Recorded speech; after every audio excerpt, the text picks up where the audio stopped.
The one is universal accessibility. Entering this hotel, you have a ramp, fantastic. You've accommodated for someone that's physically disabled, someone in a wheelchair.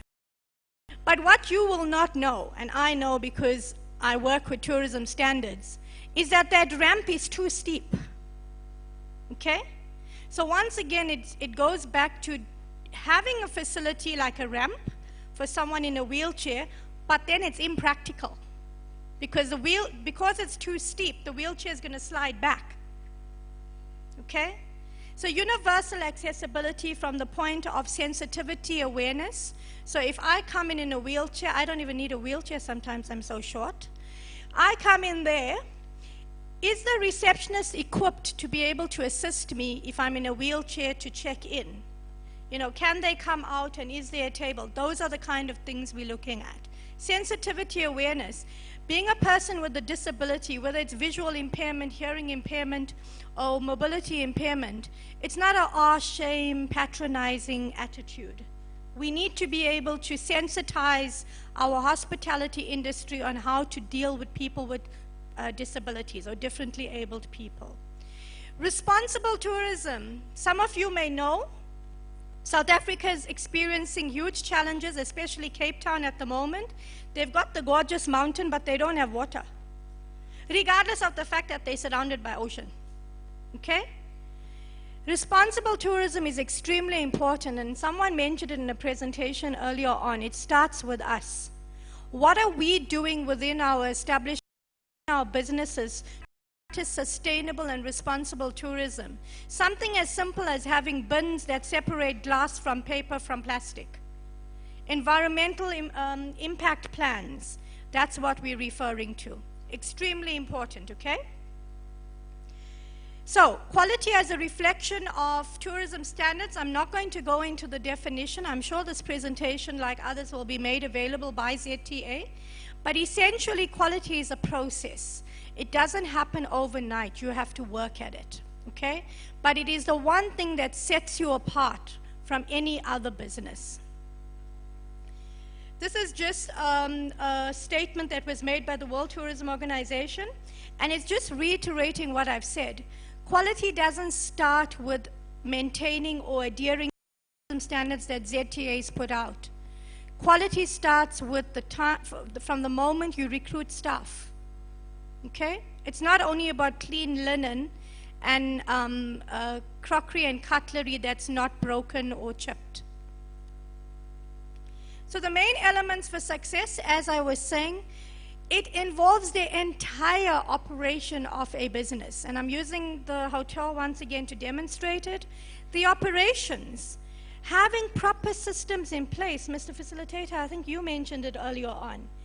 You can say that we do this A, B, and C, but if you don't have a proper operational plan for every member of your staff to understand what that process is, and it's in the mind of your general manager, that's not going to help you. It's not going to trickle down to the person or to your foot soldiers who need to be able to be adhering and implementing those processes.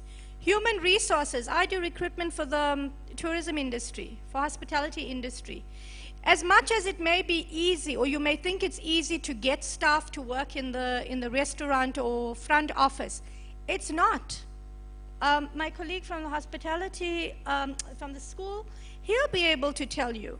It's not easy. So don't just think that you can put an ad in a paper and anyone that's available from the community next door because you want to create jobs is going to be adequate. Remember, it's a reflection on your business as a quality business. Supply chain. Yes, it's fantastic to create opportunities for local suppliers, but you need to keep yourself abreast of the information and what's going on in the world with regard to tourism and hospitality. So from an international perspective, using South Africa as the obvious choice, regional perspective, that is, I used to head up the tourism operations of the Tourism Grading Council of South Africa, who are mandated by the government to implement quality standards in the country. Okay? As I said, it's a voluntary system. So people are not compelled to be graded, accommodation establishments or conference centers, but they choose it because it gives them the competitive edge. In South Africa, we have an not undocumented, but we have a number that we kind of recite at every platform, that we have approximately between 18,000 and 25,000 accommodation establishments. Okay, it hasn't been verified that it's what the exact number is. We only have about 6,000 that have been quality assured, but they've chosen to be quality assured.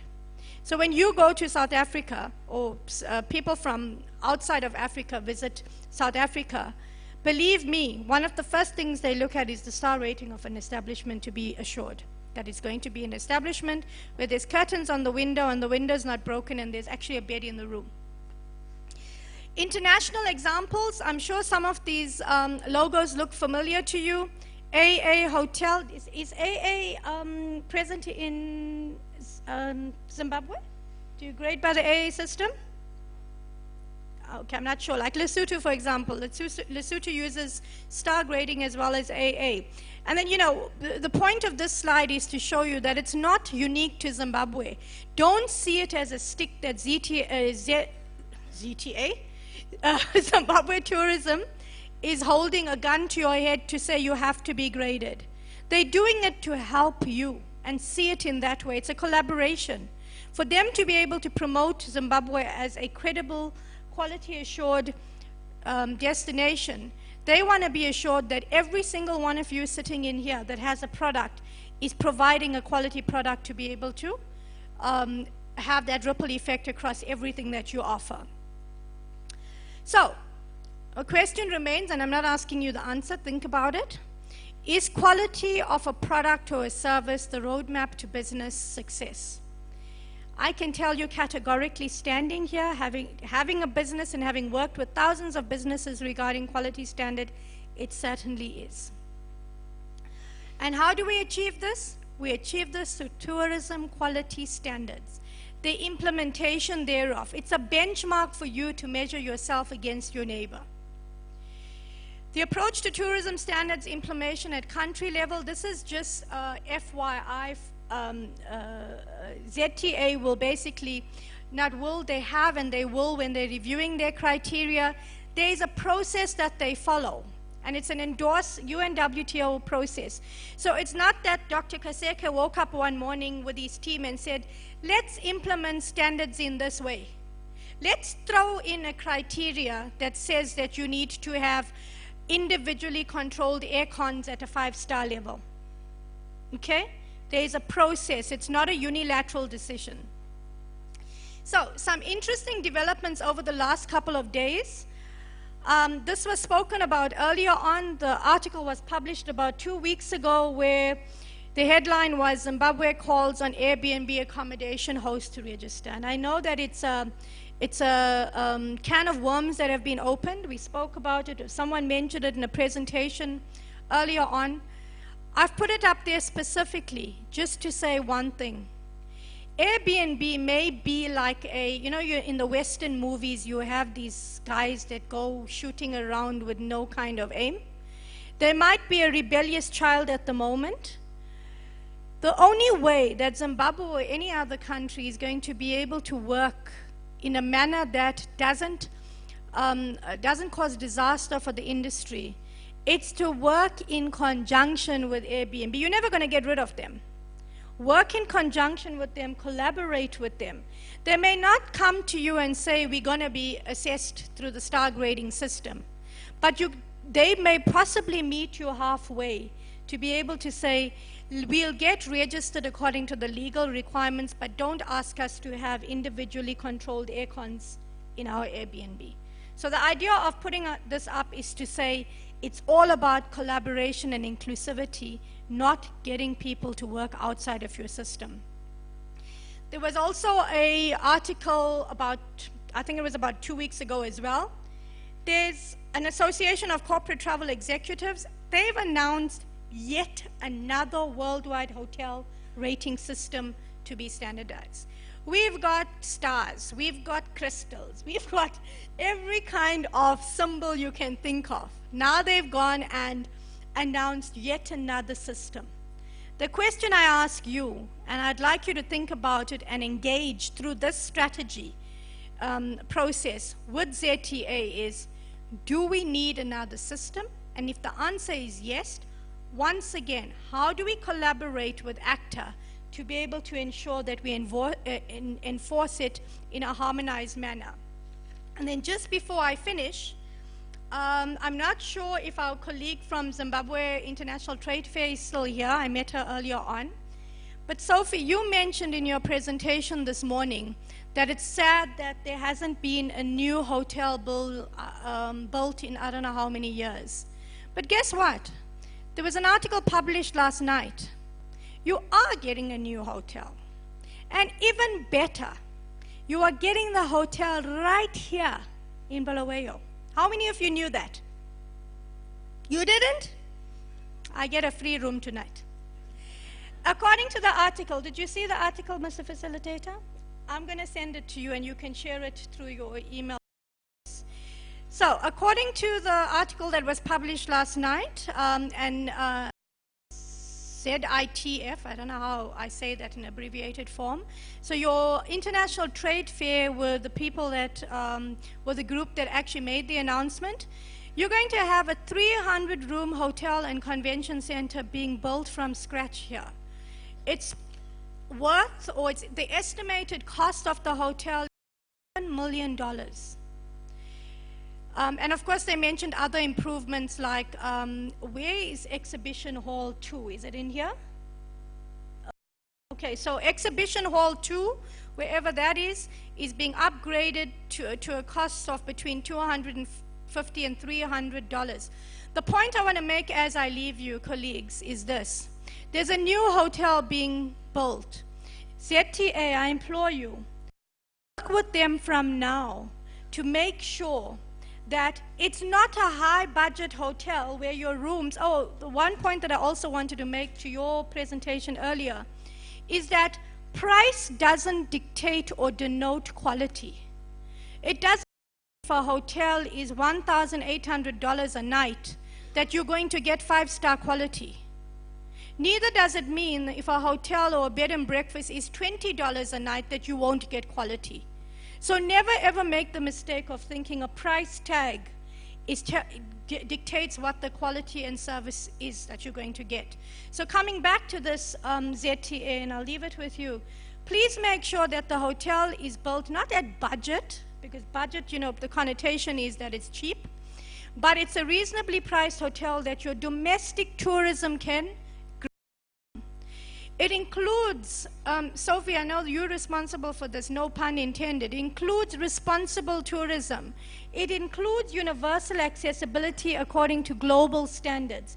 You have the opportunity to do it now. You have the opportunity to stand up and say Zimbabwe, Bulawayo in Zimbabwe has got the first hotel in Africa that meets all the global standards for universal responsible tourism, and we promote domestic tourists. So people coming from Harare or Victoria Falls, for example, stay in Bulawayo. Thank you very much, ladies and gentlemen. Thank you, Vashni. Before I proceed, you can take your seats. It's fine. We will have an interactive session whilst we are seated here. The assistant to or advisor to Honorable Ngube is required in the foyer if they are still in the room. Please, if you could make your way there. I would like to thank Vashni for this presentation, really. When you look at it, it's all, let's follow right from the beginning. We're talking about a vision, we're talking about our statistics, where our markets, where are they coming from? And we are talking about the products now, which is a very essential P in our marketing strategy or our marketing mix.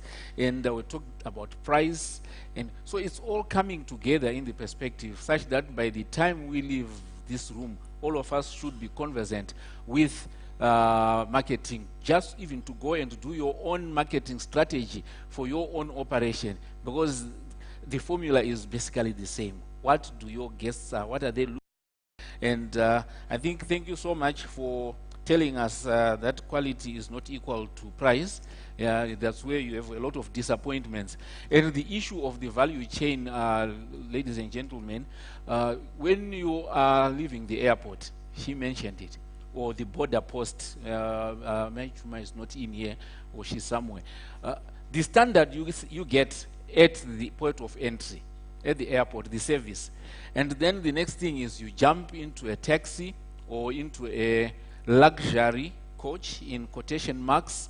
And by the way, some of the markets we deal with, I know the German market, they will be marking everything. If you say luxury coach, they will look for the definition of luxury, and then they will measure the coach against that definition. And if it is not luxurious by their standards, the operator who would have sent them is in trouble for delivering the wrong thing. So they will have their list say air-conditioned luxury coach, and then the air condition is not working. Things like that. So we've got to attend to that detail. I always say, you know, some of our taxis leaving the airport to come to the hotel. This person who flew Emirates, for goodness sake, first class in Emirates, has probably parked his own S600 Brabus somewhere in Dubai, only to come and get into a Honda Fit in Harare to get to 5-star Mikos. It is that dissonance that we need to get authorities to understand, that if a car hire company says we want to import Mercedes-Benz vehicles duty-free, it's not a luxury. They have to come in so that we can meet, because if we want to go and play in that market, we better play it right. Otherwise, let's not even waste our time to play in certain markets. I know I'm talking about Emirates, I'm not advising them, but if you are flying business class on Emirates, let alone first class, they will pick you up from anywhere, 200-kilometer radius if you are flying first class. Like, they will come and pick you up in Gweru to take you to the airport in Harare. Do we have that service in Zimbabwe? We are crying for Emirates to fly to Harare or to Bulawayo, but will we be able to match the requirements? So this is what she's talking about, standards. Let's get those standards, attention to detail. Some things that might be or usual might actually down in terms of business. Now, the product is not complete unless we have the trainers, because that's where it all begins. If we are having a tough time in the hotels, it's because in Shona they say Anzi Gawi Raganaka Runova Kumashuriro. Someone will translate for those that don't speak Shona. Where you are educated, where you came from. So Mr. Nezungai, what is happening in the hotels is coming from somewhere. Can you please tell us about product development?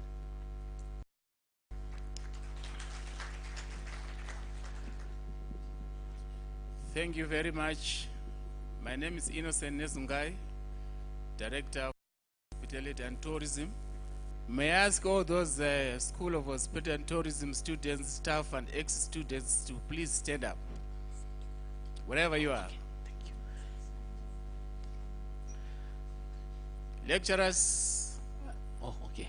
And alumni. these are the representatives of your service providers coming from the training institutions. Thank you very much. Please sit down. May I also react to the question raised about a new hotel coming on? My advice is you can put up a new hotel in the next 3 years, but I cannot produce enough skills for the next 3 years, in 3 years' time. So start engaging now so that there's good preparatory work for staff. Otherwise, we come there, we open the hotel, and we don't have enough skills. That's just a word of advice to whoever is constructing. I'm asked to talk about tourism product, not about the students. Tourism product is often defined as a process where the assets of a particular destination are molded to meet the needs, national and international, of those customers. The objective, obviously, is to create innovative tourism products in order to increase destination competitiveness and enhance the positive impacts of tourism, whilst minimizing the negative impacts. Focus, therefore, should be on development of tourism that will help differentiate Zimbabwe from its competitors. I have maximum 10, so I will really just go to the bone. We'll talk about some takeaways as I do my presentation. I've classified tourism products into 3 components, which I think will guide not just those who want to get into business, but it also guides us who are evaluating our own businesses, especially where to invest. There's the experiential component where you experience, the customer experiences. So we are saying to ourselves, which product in the experiential component do I want to be? Festivals, we have spoken. Community services, we have spoken. Dining and entertainment. Activities, which is very key, the billionaire story. Events, shopping experience, safety issues, and service. There's the emotional component. If you want to be in that business, you develop products on the emotional component. We've spoken about people side.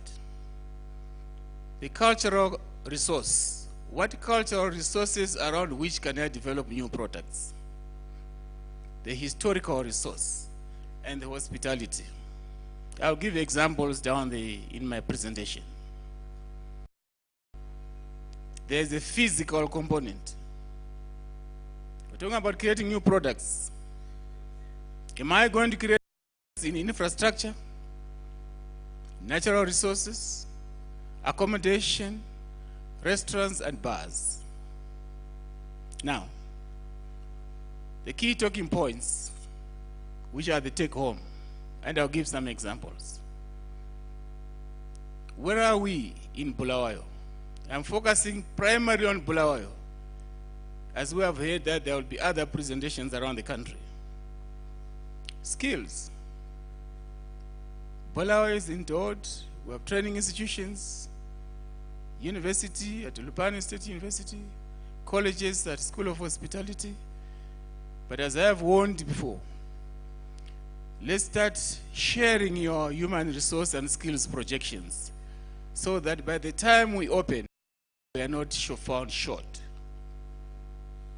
ZTA, let's start sharing your national projections so that we can start creating the human resource required by those new operators.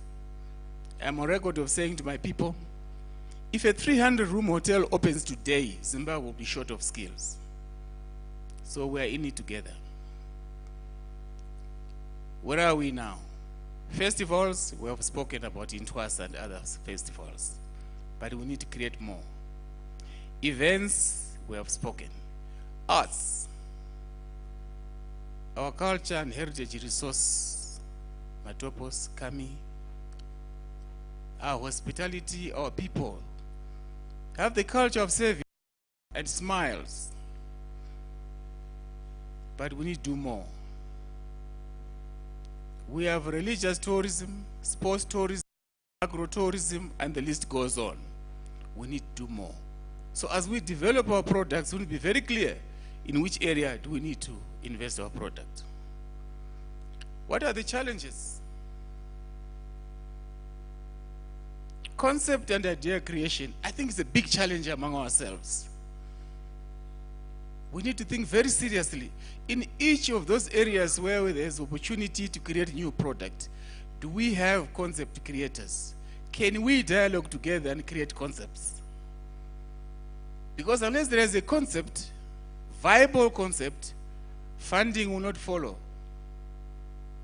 So as the people in tourism, we really need to invest more time, whether with or without the academics, with or without the other experienced people, with or without other countries.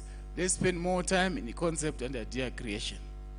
It may come through exposure, going out to those countries and see how other people do it. We have spoken about air access. We have spoken about insufficient activities, the billionaire story. We have spoken about lack of exposure for existing and prospective operators. How are those countries doing it? When was the last time we mobilized ourselves to go to Rwanda, to go to Sun City, to go to Botswana, to see how other countries are doing it? We have a challenge of unlicensed operators. We have spoken enough about that. What are we going to do about it? So as we create these products, we need to know the challenges that come with them. Where would you like to be? I'll run through a couple of new products that focus on Bulawayo. I spoke of a waterfront concept. Do you know that the land between ZITF, Coghlan School, Hotel St. Patrick's, and the golf is called Loch Lyon? And those who are of Irish nature will know that Loch means lake. And that place used to be a lake. And we're struggling here with an environmental disaster in that area.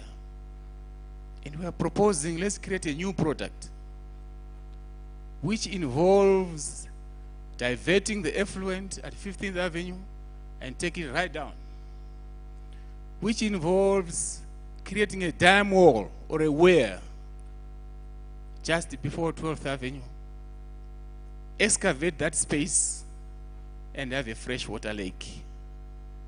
The billionaire problem is solved. Around it, let's have infrastructure, hotels, lodges,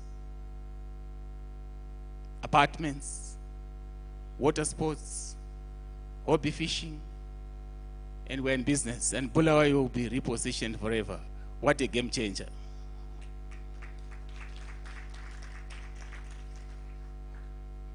Culinary Museum.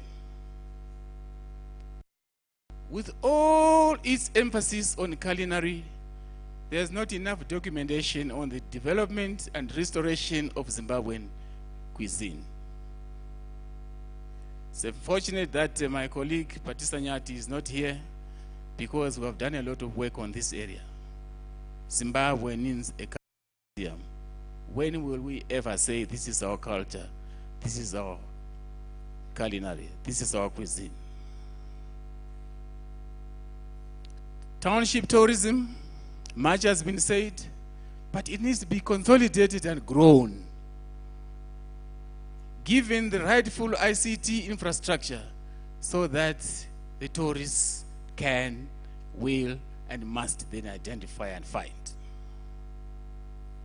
Community-based tourism, my colleague John Burton is gone, but there is more that can be done, especially in those areas around Matopos, about community-based tourism. There is more. We are leaving too much to the individual operator to create these things, who is limited by resource. We need some form of intervention so that it becomes big stuff. Food festivals. When was the last time we have really a food festival for the country? We do it kabanga kabanga, sometimes yes, sometimes no, and we leave it to the individual operators to do a food festival, yes or no, sometimes. Budget Zimbabwean hotel chain in areas where the products is either tired or does not exist. I can run through Zimbabwe, and if you picture the geography of this country, we have no 50-room hotel in Lupani, nothing in Plumtree, no fresh hotel in Gwanda, no fresh hotel in Kadoma, no fresh hotel in Marondera, no fresh hotel in Inyazura. The list goes on. Where are we? If we are serious about promoting domestic tourism, that's the opportunity, a new product, Zimbabwean hotel, that we need to construct. we are in agriculture, but where is our agrotourism to underpin our agricultural initiatives? Well, finally in my examples, because I expect more input, is the resurrection or restoration of the steam train tourism. Steam trains, Zimbabwe, if you look back in the steam train history, is one of the few countries in the world, not just in Africa, which can be a heaven for steam train enthusiasts. So it's an opportunity that we meet.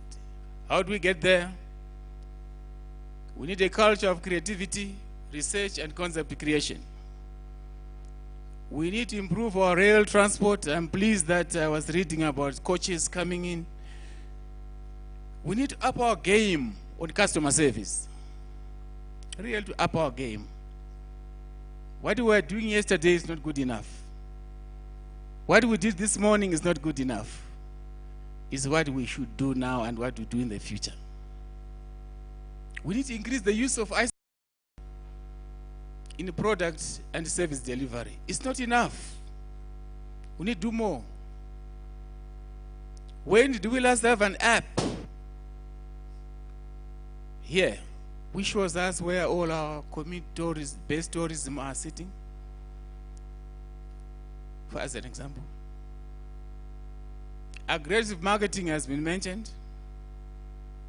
We need to invest in appropriate infrastructure. Training institutions. Training more in entrepreneurship. And as the Secretary says, in new programs. When did we last train for sign language for the tourism industry? Is anyone doing it? Is that that can make us competitive in the region? So the opportunities are there.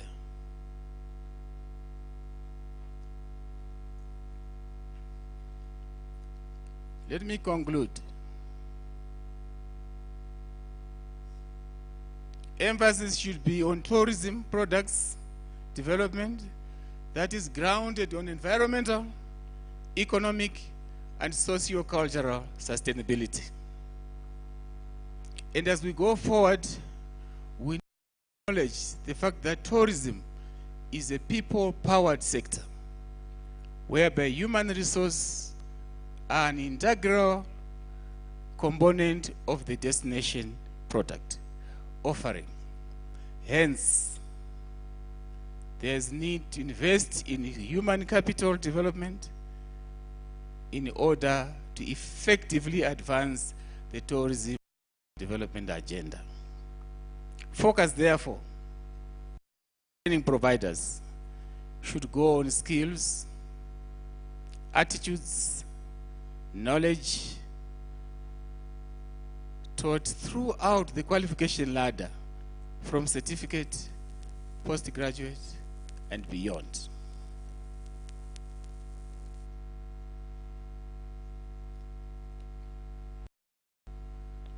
Well, technology says, I must thank you for listening and for giving me the opportunity to talk to you. Thank you very much. Okay. Thank you very much, Mr. Nezungai. You the structure of his presentation that he comes from academia and many years of that. He has just given us some takeaways, and I hope our rapporteurs were taking, if there's one presentation that you need to make sure you have it, because it was very well summarized and structured at the end. We learned about the 3 E's of tourism. We are familiar with the 5 A's of tourism in product development, but this is the other approach, the experimental and physical and emotional, coming from our attractions, accommodation, access, blah, blah, blah. We all know that, the 5 A's. So we want to thank this team here. We are going to have them, because what we have decided we are doing is we are going to join and combine the plenary sessions. So this session on destination management and the tourism product. We want to thank you for paying attention to the speakers and for putting up with this panel here, the three of us.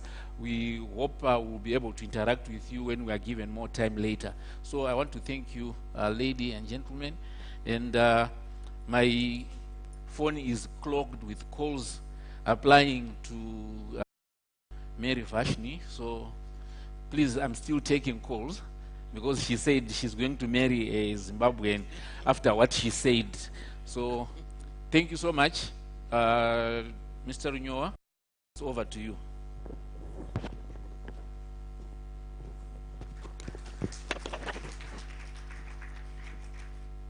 Thank you very much. I think Mr. Nezungai made a good point about the training in sign language. And I just want to also make sure I can initiate that whole process. And when you want to acknowledge anyone from the sign language, you just have to do what I'm doing now. You just do this. No, not like this. If you can just all raise our hands. So I think let's acknowledge the previous panel. Thank you so much, Mr. Nezunga. You can see how much of a challenge you have.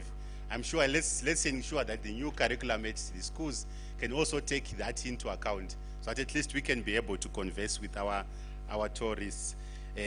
Yes, let's move on to the next session, session 4, where the focus now is on the women and the youth, and we need to ensure that tourism does play its part to empower the women and the youth. In Zimbabwe, it's already a constitutional right. There are some of the groups that are mentioned specifically in the constitution to ensure that any economic sector does mainstream these, to ensure they are also given an opportunity. And as tourism, we do not want to be an exception. May I now call Miss Bulu? She is the owner of Glen Hotel here in Bulawayo. She's going to be the facilitator. And alongside here, distinguished panel, we have got Dr. Maluela, who is the President, Women in Tourism in South Africa. Dr. Ndaveni Bebe, she's also here. She's a proprietor here in Bulawayo. She owns Chula Chanabe Lodge, and also Mr. Njabulo Moyo, who is also from Amagugu Heritage Center. And as they come up, I must say that when we talk about women in tourism, and you mentioned Bulawayo, please come through. And you mentioned Bulawayo. I think this is one province where I've really seen women in tourism, not as workers, not as everything, but really running things behind the scenes. And we are proud of you, Bulawayo. And without much wasting your time, Miss Bulu, the floor is all yours. We'll just ask that you, if you can lead your session, then we want to open the plenary afterwards. And we can then deal with this session and the previous ones. Thank you so much. Over to you. Thank you, Director of Ceremonies. Afternoon, everyone. I'll say all protocol observed. Linjani bantu bako Bulawayo. Yes, alemukela. Ku women in tourism, women and the youth in tourism. We know that Bulawayo is run by the women. I'm not forgetting the men, sorry. So, afternoon, we are going to have the panelists. We are going to have Damakatso from South Africa. Damakatso Maluela from South Africa. She is the president. She is the president of Women in Tourism in South Africa. Then we are going to have Faith Ntabeni Bebe. It's a parallel name. She's from Ntabeni. She's from Chulu Chanabe Lodge. Then we are going to have Ukacha Olucha, the youth. Unjabulo Moyo. So they are going to tell us where are we as women and youth in tourism, and where are we going? What have we achieved so far, and what are the challenges in tourism that we have faced? What are the hindrances? What are the challenges that make us not to to be 50-50 in the parliament. So we need that. So we're going to have our first speaker is Damakato, saying she's the regional President Women in Tourism. She's going to say the role of women in tourism in the region. Over to you, Damakato.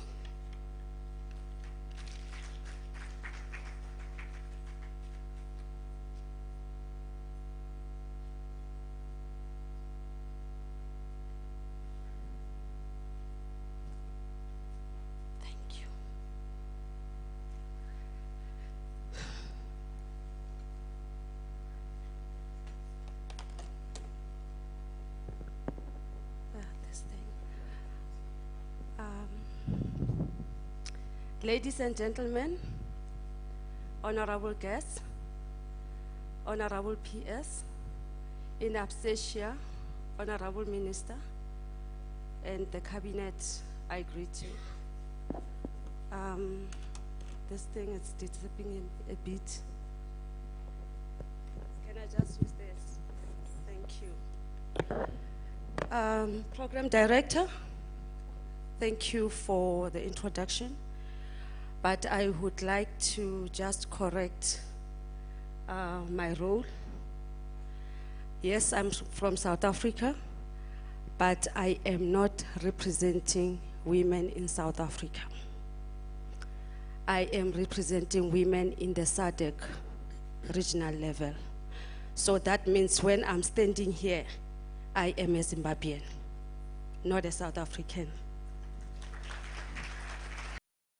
Otherwise, I get back and I will be fired if I don't correct that matter.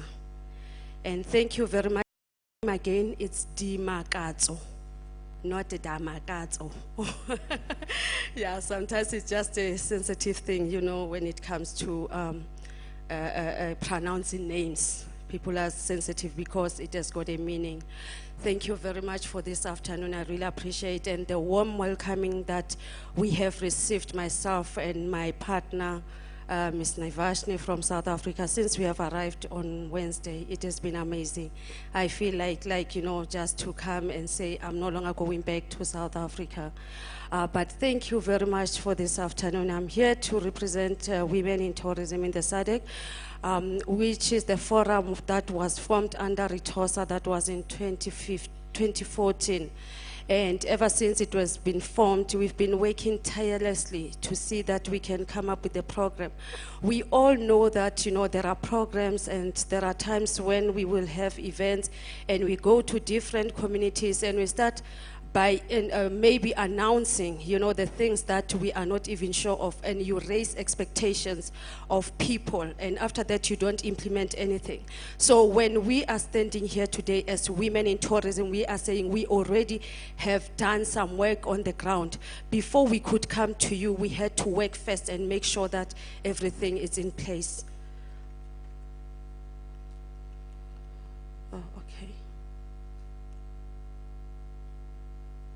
Thank you. Who are we as women in tourism in the SADC? We are, our core values being the advocacy role that we are playing for women within the 16 member states. We also playing the role of lobbying the stakeholders and the partners.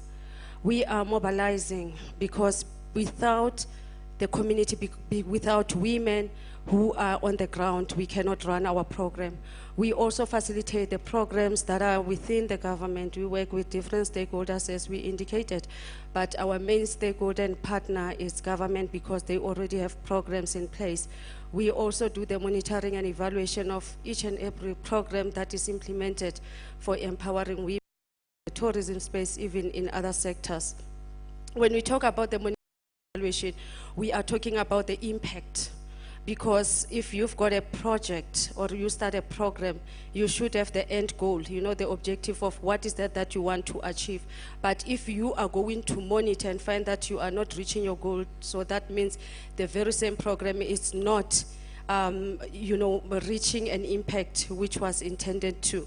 and the research and development. We also know that within each and every member state or country, there was some work which has been done.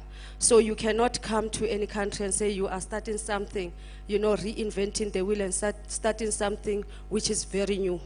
You always find that there are programs or there are projects, and women mobilize themselves in that space that they've been operational. So we are sitting in the middle. You know, you can see we've got government agencies, we've got community, private sector, and other organizations. We came up with a vision, as you have heard even this morning. Our CEO, who is Dr. Kaseke, saying without a vision, there's no way that you can be able to achieve anything. So we came up with a vision, which is Vision 2020 and beyond. This is to say, in 2020, what is that we can achieve as women in tourism in the SADC? And we had to come up with the strategies that will be talking to what we want to achieve by 2020 and beyond. And we are also saying, for us to be able to achieve such, we need to advance the women economic transformation through partnerships.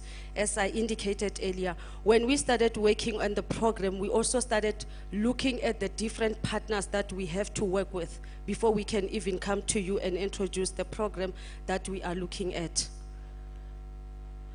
We also saying, we understand the challenges. These are just few. We know with women that when it comes to market of their product, but as Ms. Nivashni also, she was presenting earlier on some of the issues or challenges that are facing women within their marketing space, the product quality or service quality, and the list goes on. But we also understand that there are other challenges that the women are facing, and we need to come up, you know, with a plan of saying, how do we resuscitate such challenges, making sure that the women, they play in the mainstream economy of their countries. When it comes to funding, most of us sitting here, if we can ask how many of you have challenges in funding, I think we can have like 80%, you know, of our business people all complaining about funding. But I also always say that funding might not be the challenge, but it's where we are and the setting up of our compliance documents and everything that we need in place so that we can be able to access funding. Funding, it is out there. We can be able to access that fund. Enterprise and supply development. We also understand again that for you to be able to start marketing your business, your product, your enterprise being your business, you need to be ready. You need to be able, when somebody comes to you, I always say when we talk to women, because this program that I'm going to talk about, it's already running in South Africa, saying that there are so many businesses who are looking for supporting women businesses and also partnering with them. But you find that they themselves, they are not too ready to be able to start supplying or even, you know, playing in that space of working with the big businesses. Cooperation. Women, it's not easy for us to work together. I think most of us, we can agree. I always say, even in the space where we are today, seated here, most of us, we might have came and you sit next to somebody, you don't even greet that person. You don't even know that person. And you don't even know that the very same person that you're sitting next to is your potential partner. Maybe. So if you are a business person, self-branding, smile to everyone, it doesn't cost you anything, isn't it? Greet somebody, introduce yourself. And we also saying, now we came up with the key strategies, objectives of how are we going to roll out this program on the regional level. We looked at the establishment of the national chapters within the 16 countries, because I do believe that there are so many structures here in Zim, but I think we need the bigger structure that is going to give us direction. Women Regional Bank, I think financial inclusion is very much important. If you think South Africa is doing well or good, you should go and visit Kenya and see how they are doing in the space of financial inclusion, because they fund their businesses. They've got their own bank. I don't know how many of us do know about the credit unions and the SACCOs or the CFIs. Back in South Africa, we already established one, which is, we call it Cooperative Financial Institution. It's a bank for women, of which is something that we're going to look at even for women in Zimbabwe. African Women in Leadership Roundtable, we've been talking about the policies that are going to assist us as women to start participating even in other countries. In terms of our partnerships, PEMSEC, we want to do business together as women within different countries, but we do also believe that there are policies that need to guide us. Hence, we bring our leadership together to guide us and say, how can we work together? How can we sign those agreements? We're also looking at what we call the exchange programs to take our women from Zim so that they can go in Zambia, they can go in South Africa, to learn from those women to say how are they running their business, and also the women from other countries to come to learn from you. Not only that, but also to partner in growing your business. You can have your business, you can have your partner, you can have your shareholding, you know, in one of the countries within the SADC. Why not? We're also looking at, we've got what we call Letlotlo magazine. Letlotlo, it's Tswana language meaning a treasure, which is a Women of Value magazine. We are saying each and every woman, you know, in business, especially women in tourism, they also deserve to be profiled. Their businesses need to be known, because you find those magazines that are like, you know, they are selective. It's only for some. So with Letlotlo, it does really, you know, do justice when it comes to profiling the women who are not able or who can't afford, you know, to pay that 10,000 rands in rents just to advertise on a page. So as Letlotlo is there, it's for women to be able to get that space for free, so they whatever that they are doing, their work can be known in the regional level. When you talk about the means, I think even earlier this morning they spoke about the events. That's where we network, that's where we also showcase our work, that's where we also find our partners, and also what we have introduced over and above the exhibitions, we have introduced what we call the planned ahead meetings, you know, with those businesses that you can meet with and start, you know, talking business prior to you going to a particular event. Special projects, we talk about inclusive business in tourism.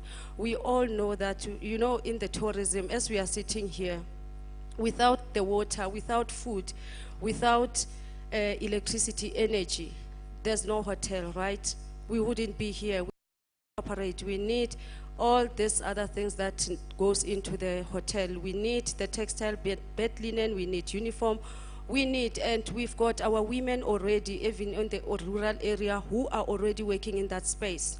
But they are working in a very small scale. So we are saying, as women, let us be introduced, or let's introduce ourselves to those kind of sectors, the sectors that you all know that they also do contribute towards tourism. And if we've got those kind of projects, then we can also keep our tourists longer in the country. Say, for instance, we are having an event and we've got a big project. It is an energy project, or it is agriculture and agro-processing project. That means you can take, prior to 2 days before your event, or take your tourists, take your guests, you know, to go and visit the sites where the projects are running. That alone, in our tourism space, it keeps our tourists or our guests to stay longer in our country. At the same time, benefiting in partnerships, benefiting in also sourcing from the other sectors that we might have. The Women in Tourism Accelerator Program, we say it has been too long. We know, as women, there's a gender gap. It's a global thing. You know, it's not really happening as much as we had anticipated by now we would like 100% or 80%, even 70% of women will be participating in the mainstream economy of their countries. Even right now, we are still far behind. We can admit that. So we came up with a program. We say, let's accelerate whatever that is behind in making sure that our women, they don't fall behind as it has been. And we also saying, now, what is it that we need to do from here? Oh, I'm going back.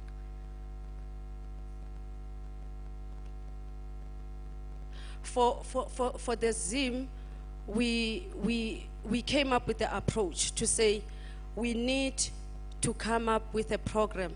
But coming up with a program, there's a starting point. And our starting point should be to involve our women, who are the women in tourism, to also involve the government, of which we have started with the engagements. We've been engaging with ZTA, with the ministry, PEMSEC, as from last year, to see that we can start with our program in Zimbabwe. The approach that we've got is the SADC Women in Tourism Annual Conference that is planned to take place sometime this year. You will definitely know when it is happening. So we are bringing SADC in your country. We are bringing those 16 countries in your country as women, so you need to be ready. The establishment of national, regional, and district chapters, which will be your responsibility to do that. We will be working with you, though. We won't just throw you in the deep and say do it. So when we meet, by the time when we've got the conference, we will be able to be talking about the women who are going to be the one who are going to lead. I believe we've got those women in this place, isn't it? You are not sure? Why you go like, and I'm not hearing women, I'm hearing men saying yes. No, you should convince Abu Baba Bahlelila and say yes, we are ready. Not yes. PEMSEC, we are not coming back. Your women are not ready. Thank you.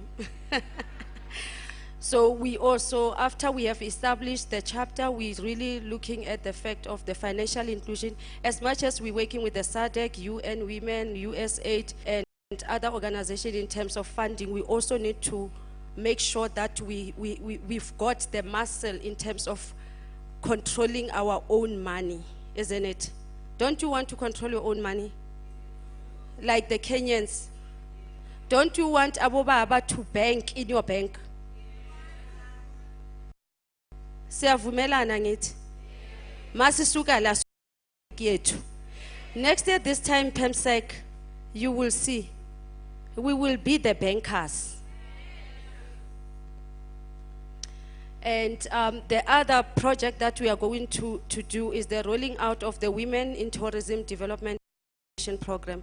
So whatever that we do, it is linked to the program, because we don't want to come up with something that is like, you know, you've got an event and you've got another event next year.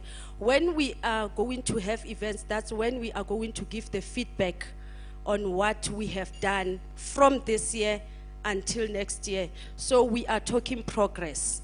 In 2020, we should be talking at least 500 sustainable jobs that were created through women projects. Do we agree? So we are becoming very practical now. It's high time. We don't do the talk shows anymore. We are women in tourism. These are the events that we're going to have, and we believe that we will see most of you attending. And we will also assist in terms of others, you know, if they say, I want to exhibit, but you know, I don't really have much cash, we can see how we can work things out. The third International Women Entrepreneurs in Indaba, it was last year in South Africa at the Sandton Convention Center.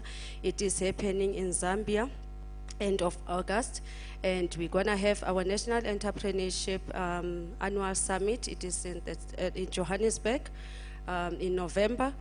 We've got the big one, which is the Sawit Annual Conference, and the chapter launch, which is in Zimbabwe. But you people, you don't seem happy. So we will advise on the date. It is happening. I'm not lying to you. I wouldn't stand here today. If it wasn't going to happen, I wasn't going to be here. Okay. And we also have what we call International Stakeholders Business Seminar. And it's one of those events that we also going to rotate, in the different countries, because we need to engage with our stakeholders who are also our partners in terms of our programs and our businesses. And Provincial Women Entrepreneurs Conference, which is happening at the Royal Bafokeng, which we call the Platinum City, next to Sun City. You all are very much invited. And the last one is the Tourism Indaba SADC Women in Tourism Workshop. Who is coming to the Indaba in South Africa? Do you want us to invite you first? You are all invited. And the workshop is going to be for free. You just need to find yourself there. That's where we will be engaging with our leaders, with our stakeholders, even our partners, and forming partnerships. After all these events that we're going to have, we want to see PEMSEC. Next year, we want to see the agreements, not the agreement that is gathering dust, the agreement that is working. At this moment, as SADC Women in Tourism, we have worked so hard. We have secured the partnerships in India for your water and sanitation projects, your textile. We understand again that, you are not able to participate and compete, with Chinese in terms of the clothing, garmenting, because fabric is expensive. We have secured that. We will also advise the time when we are visiting them. Some of yourself, you can just make it available and you can join us. We will also be going to Italy, and as well as Germany for solar energy. Those women who say, I want to jump into energy, I want to have the solar on top of my hotel, and also on top of the roof of my guest house, and the solar plant, just to participate in the energy as well. So we've got different partners, and we are very much open. When you want to talk, we are here to listen to you. We are here to serve you. We are not your bosses. In fact, we are your servants. Thank you very much.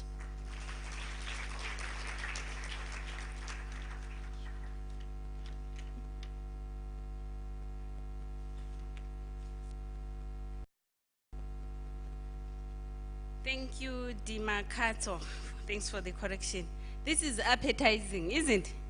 This is very this is Women in Tourism under Ratosa. It's a wing under Ratosa. So these people, they've got their core values, they've got their objectives, and they've got their activities and their projectives. But this is another wing. Before that, Dimakato, is there any subscription to join Women in Tourism? So there is no joining fee, which is very interesting. So women, the ball is at our court.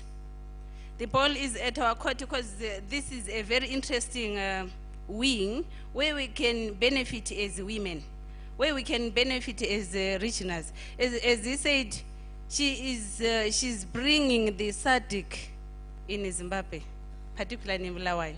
So today we have got SADC in Bulawayo. So we say thank you very much for the lady from South Africa. And we are going to go places, I tell you. Once we join this Women in Tourism, we are going to go places. We are going to be rich with knowledge. Thank you very much. And our next speaker is Faith Ntaben Pepe from Chuluchanabe.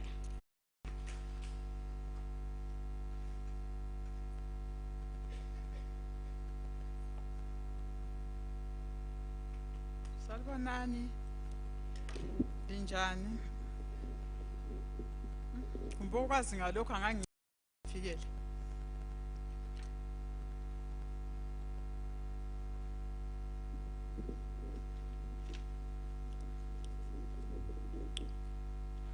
Thank you. All protocol observed.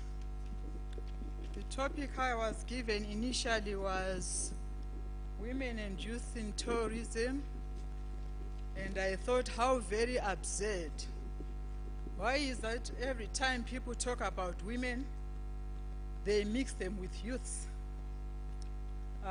Then I read an article by, is there someone who's going to assist with this? Then I read an article where someone was talking about women in tourism.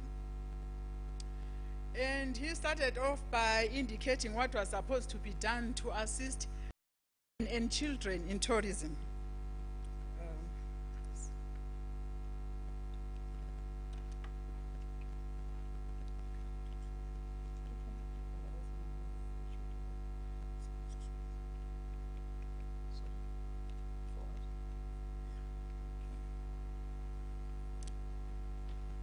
I thought how very absurd. Because first he started talking about women, and he actually said women and children in tourism.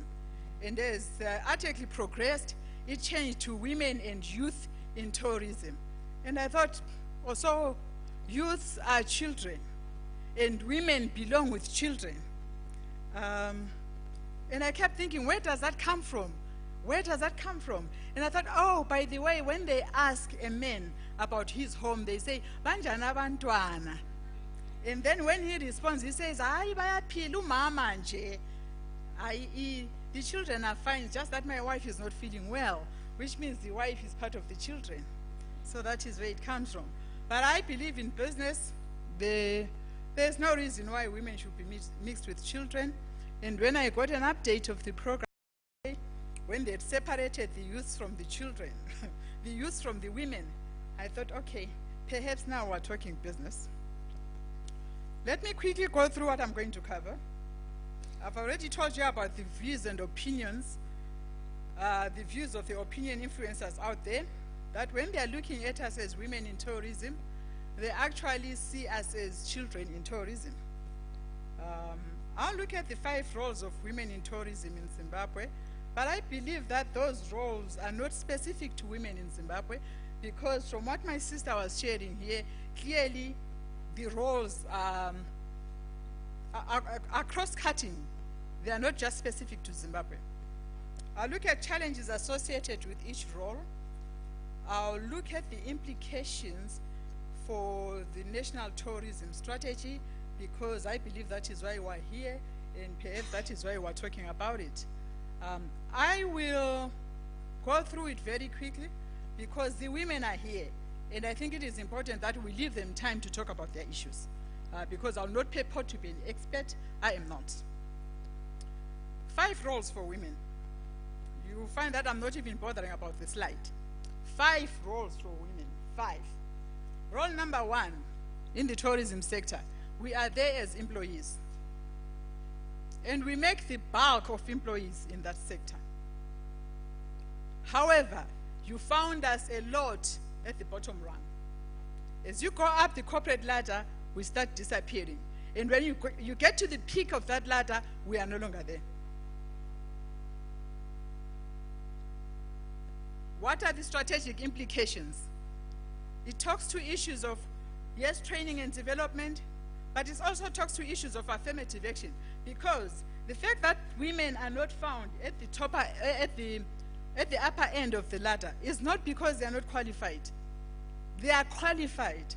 Most of them more qualified than the men that are leading them. So what is the problem?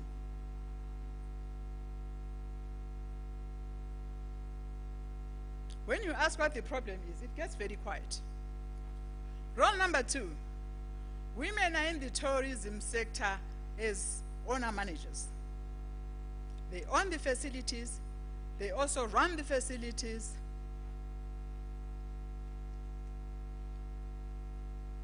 They put in a lot of unpaid labor. I think my colleagues here who are running their own facilities will attest to that.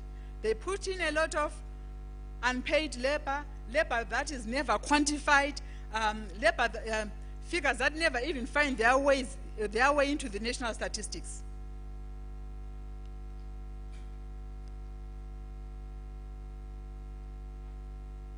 And there are challenges associated with that.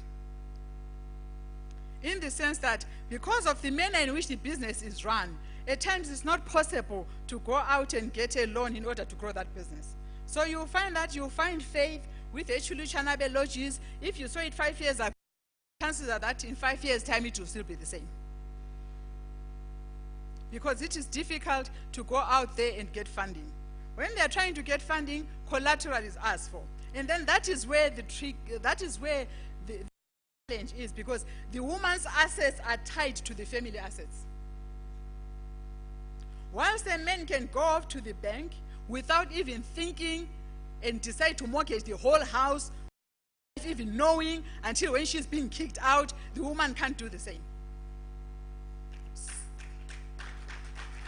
So, we are there, yes, as workers, point number 1. Point number 2, we are there as owner managers. And by the way, we are owner managers for as long as the business qualifies to be called small. When it starts becoming big, a new owner manager called the head of the home appears.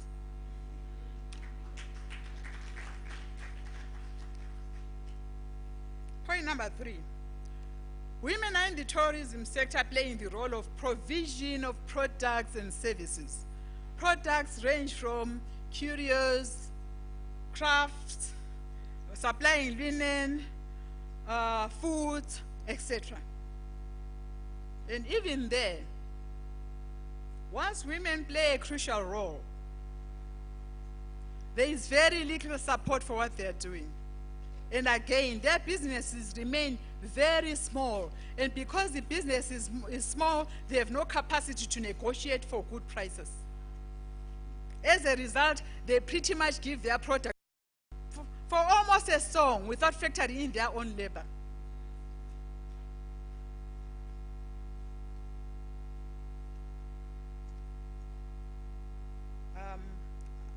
You will get the presentation, I believe, so I will not go into the details of some things. I said women provide products and services. So services take us perhaps to role number 4, I'll call it. And that is where controversy arises. Because women are in the tourism sector, yes, providing products, yes, providing services, but as a product themselves.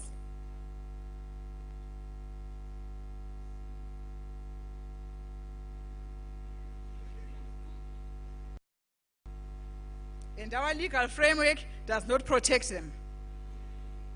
During the day, everyone does not want to hear about that particular service.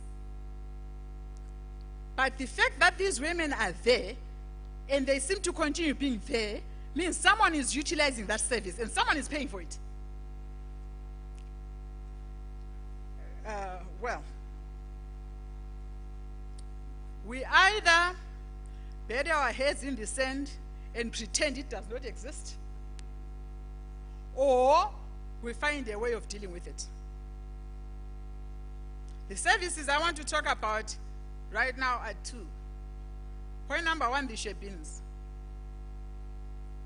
And I'm glad it looks like some way is being found to formalize, perhaps. Because there are many of us in this room who were sent to school using money from the shebin. And it is women who play in that terrain. The second one, you know it. The pastor or the bishop alluded to it this morning. Is it a tourism product? Is it part of the products? But it's a role women play. I'll leave it at that. I'm sure as we engage and as people interrogate the strategy, perhaps someone like Mr. Airagwi will make sure that something is done there. Because I don't think it is right for us to adopt a holier-than-thou attitude. We don't know the circumstances. The fact that the industry is running, it means it has clients. So if it has clients, well, it's an industry. Point number 5, the last one.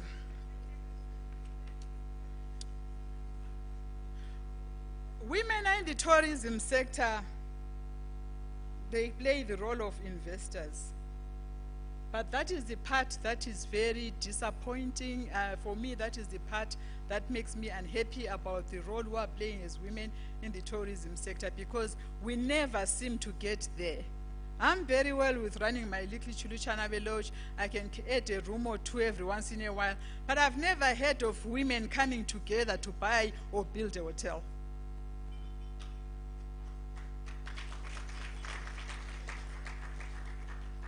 PEMSEC, the question is why? One of the issues, of course, is the issue of funding. But women, if we are to be truthful, is it the issue of funding? My sister alluded to it earlier on. I've been in women's organizations, professional and business women's organizations. We just don't seem able to work together where money is concerned. So we, perhaps as part of the strategies, PEMSEC, perhaps some way has to be found to capacitate women and assist us in terms of working together. If I could be assisted to get to the end of my presentation. Oh. I'm trying to get right to the last 3 slides.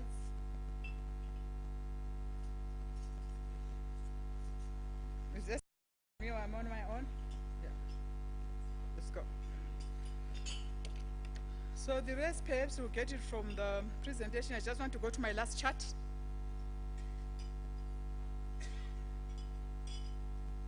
Keep going. There's a chart somewhere, right? Oh, no, don't do that. So for each role, in my view, for each role, there are opportunities, there are challenges, and there are strategic issues. Role, the strategic issue is skilling and adherence to a quota system, because skilling on its own won't do it unless we have a quota system that will ensure that women are given the opportunity to rise to the apex of these organizations. And we need those opportunities because that is where we get the necessary exposure that will ensure that we go out and start our businesses being people who know. The owner manager, the strategic imperative there is that we need affirmative action-oriented funding. And we need skills so that we can prepare bankable business proposals. As investors, we need capacity building. We need assistance to enable us to work together and to be able to invest in big projects. In the provision of services, I've already talked about that. And then in other services, including that service no one wants to talk about, can we please have policy and a clear legal framework?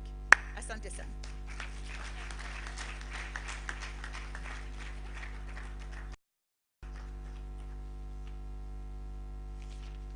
Thank you very much, Mrs. Pepe. Oh, Mrs. Ntabeni. Okay, thank you, Faith Ntabeni. Yeah, they said that the women, they form a triangle in the sector, which means we are men at the bottom, then there are few at the top. Why? Why do we form that triangle? I think there is a reason. The reason they lie with us women. We are responsible for that triangle. And they said we are volunteers in our businesses. We are volunteers in our businesses. Why are we doing that? Why are we volunteering our jobs? We need to be paid for those services. Let us contribute as women in the society. And the women, we have to work together. We have to cooperate.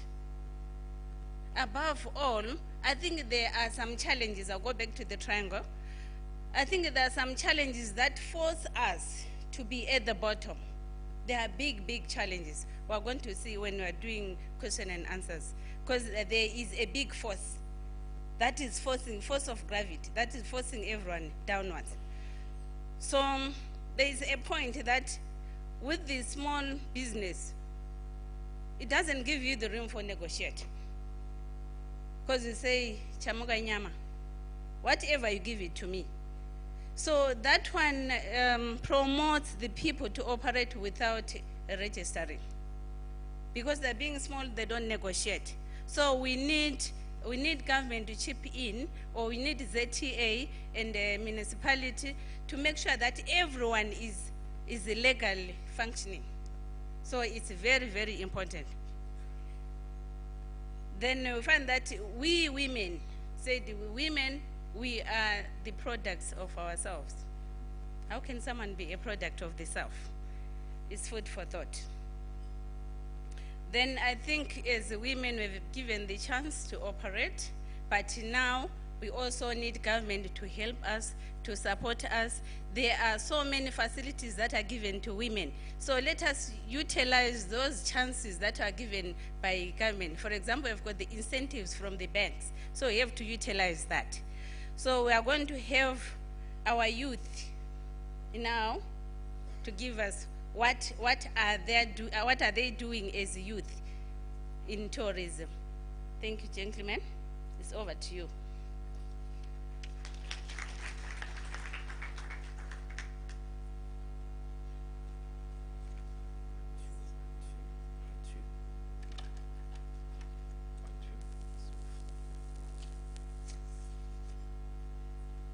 Good afternoon, ladies and gentlemen.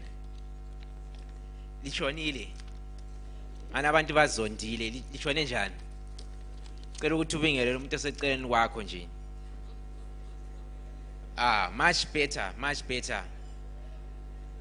My name is Njabulo Moyo.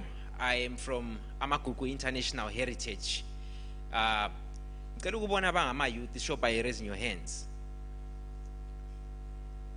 If you look around, the fraction of young people in this place compared to the bigger picture, especially in the afternoon before people left, we're just a small fraction. But I still commend the effort to have young people in such a platform. To the organizers, we appreciate. If I'm going to ask a second level question is, how many of young people that are in here that own businesses in tourism? Show by raising your hand. If you own a business in the tourism sector. None. That is a clear reflection of the position of young people within the sector, where we have been reduced to being food soldiers and service providers. Yet we are said to be the future of this country. So that should speak a lot into us. We should not be cosmetic about young people. We want effective participation. We should not be here just to participate in terms of being a statistic. So that's the point of departure. And when you talk of young people, I want to group them into two groups. Those between 15 to 18. This is a group of young people that wants to participate in tourism, but they are dependent on the parent at home. So we need to come up with strategies of enticing the parents to understand the value of a trip, of a visit to Matobo at Amagugu, to Victoria Falls. So if we are able to come up with packages as a sector that are specific to that niche of young people, I think we can start generating some kind of profit, and also having young people as our ambassadors in the future.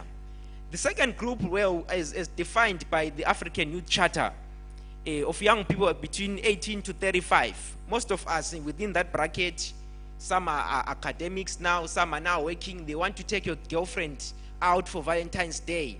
So the sector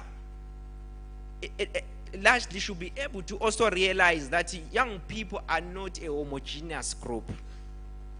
We are different in our needs and in our backgrounds.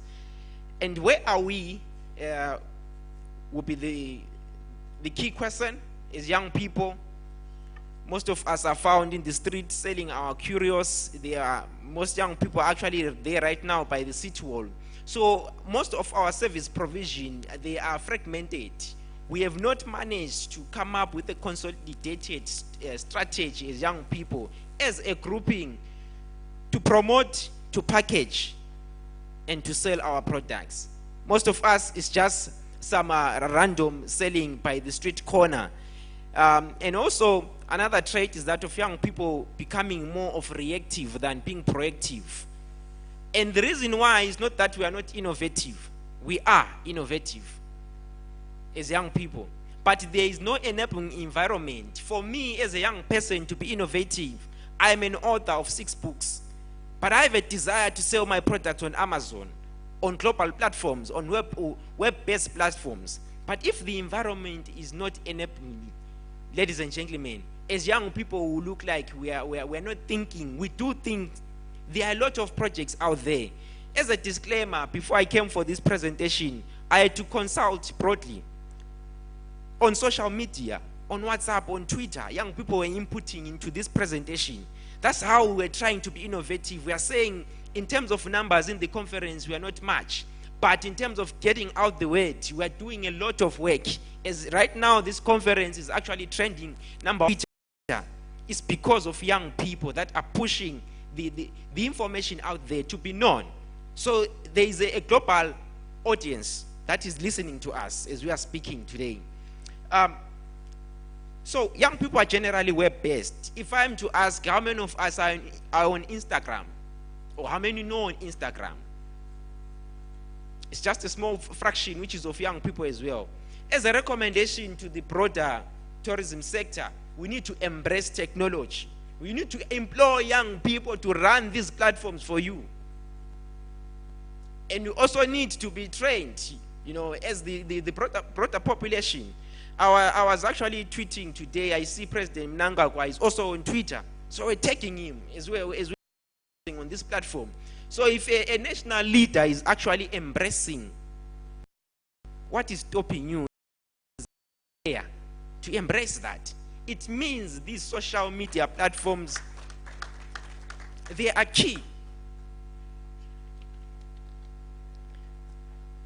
Why we are actually also demanding space as young people is that they are guiding policies and documents like the National Youth Policy, the Constitution of the country, the tourism policy as well. Documents that are actually there, we're claiming our share. The National Youth Policy puts it clear that young people should be empowered. So we're not claiming from a point of zero, but from an informed point. So we need to stand up and be seen to be playing our role with the support of those that have got experience, of course. That is key. I don't want to present a lot of challenges, but a lot of solutions. Because for a long time, as young people have been viewed as those that are always crying. So today, we want to provide solutions. And number one that I've already mentioned, that we need to embrace technology. Number two,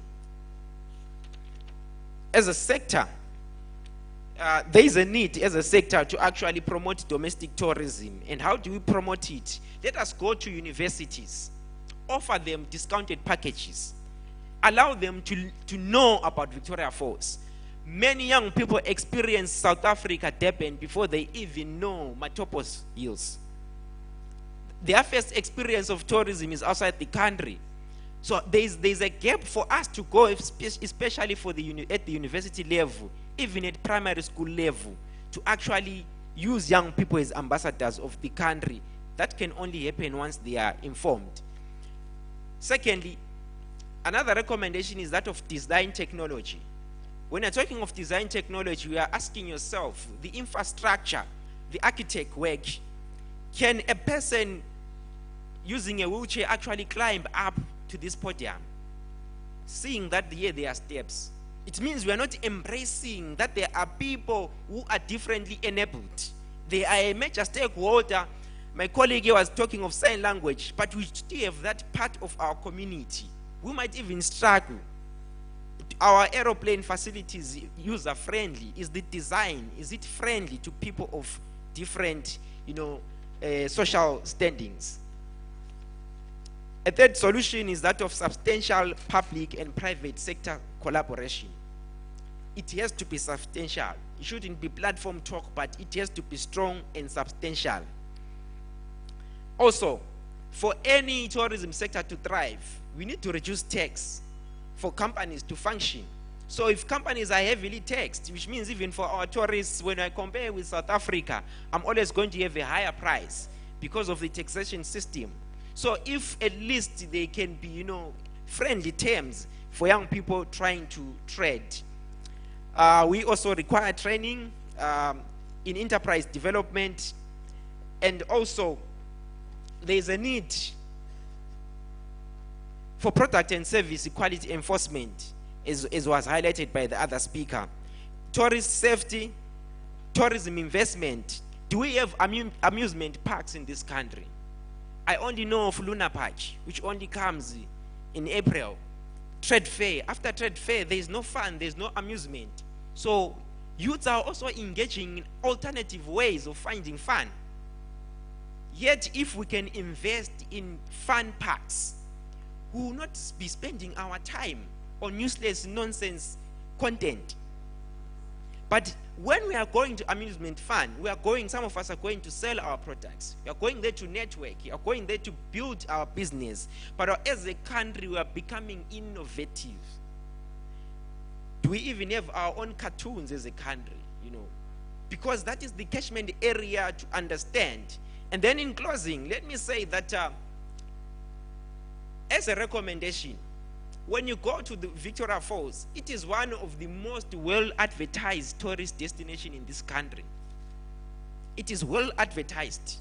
It could be on ZBC, it could be on different platforms. But when you go to Matopo, unfortunately Matopo keeps on coming. I think there is a spiritual reason why it keeps on coming.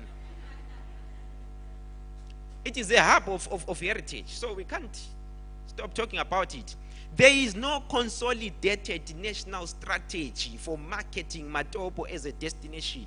So you find one operator, they are taking tourists that direction, the other one. We are fragmented. We can't even recommend that there is a place for accommodation there. Why? What is the national or the regional or provincial strategy for that particular region as compared to Victoria Falls, which is well advertised? So at the expense of other regions, Victoria Falls is benefited, not that it has got the most prestigious parts of this country. No. It is the marketing. It is the effort, the investment that has been put. We need to put those energies in other provinces. Even Great Zimbabwe is overshadowed by the kind of support that is given to Victoria Falls as a tourist destination. In closing, let me say that as young people, if you tell us, ladies and gentlemen, if you tell us, you will hear. But if you involve us, we will understand.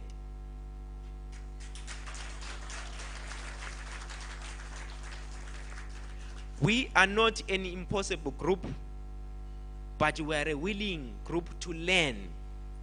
But beyond learning, we are tired of being told that you are being exposed. You are a trainee for 5 years. Hotels will be exploiting us. For the coming 5 years, you are a trainee. As if the people that are running the industry are not our parents, for that matter. So whilst we want to volunteer our services, we have been doing that. It is critical for us to be paid. It is critical where we've got qualifications for us to be elevated.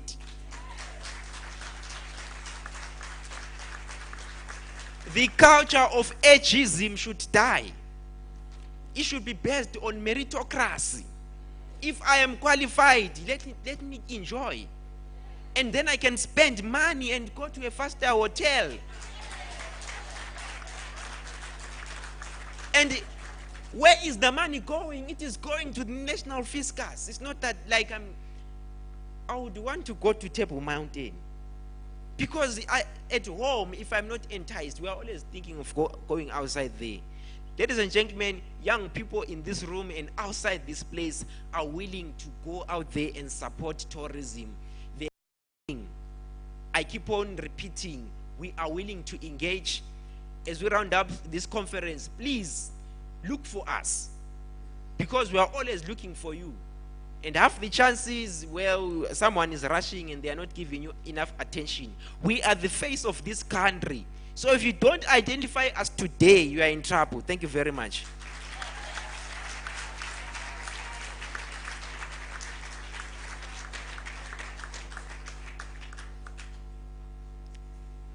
I'm embarrassed. How do you feel, women?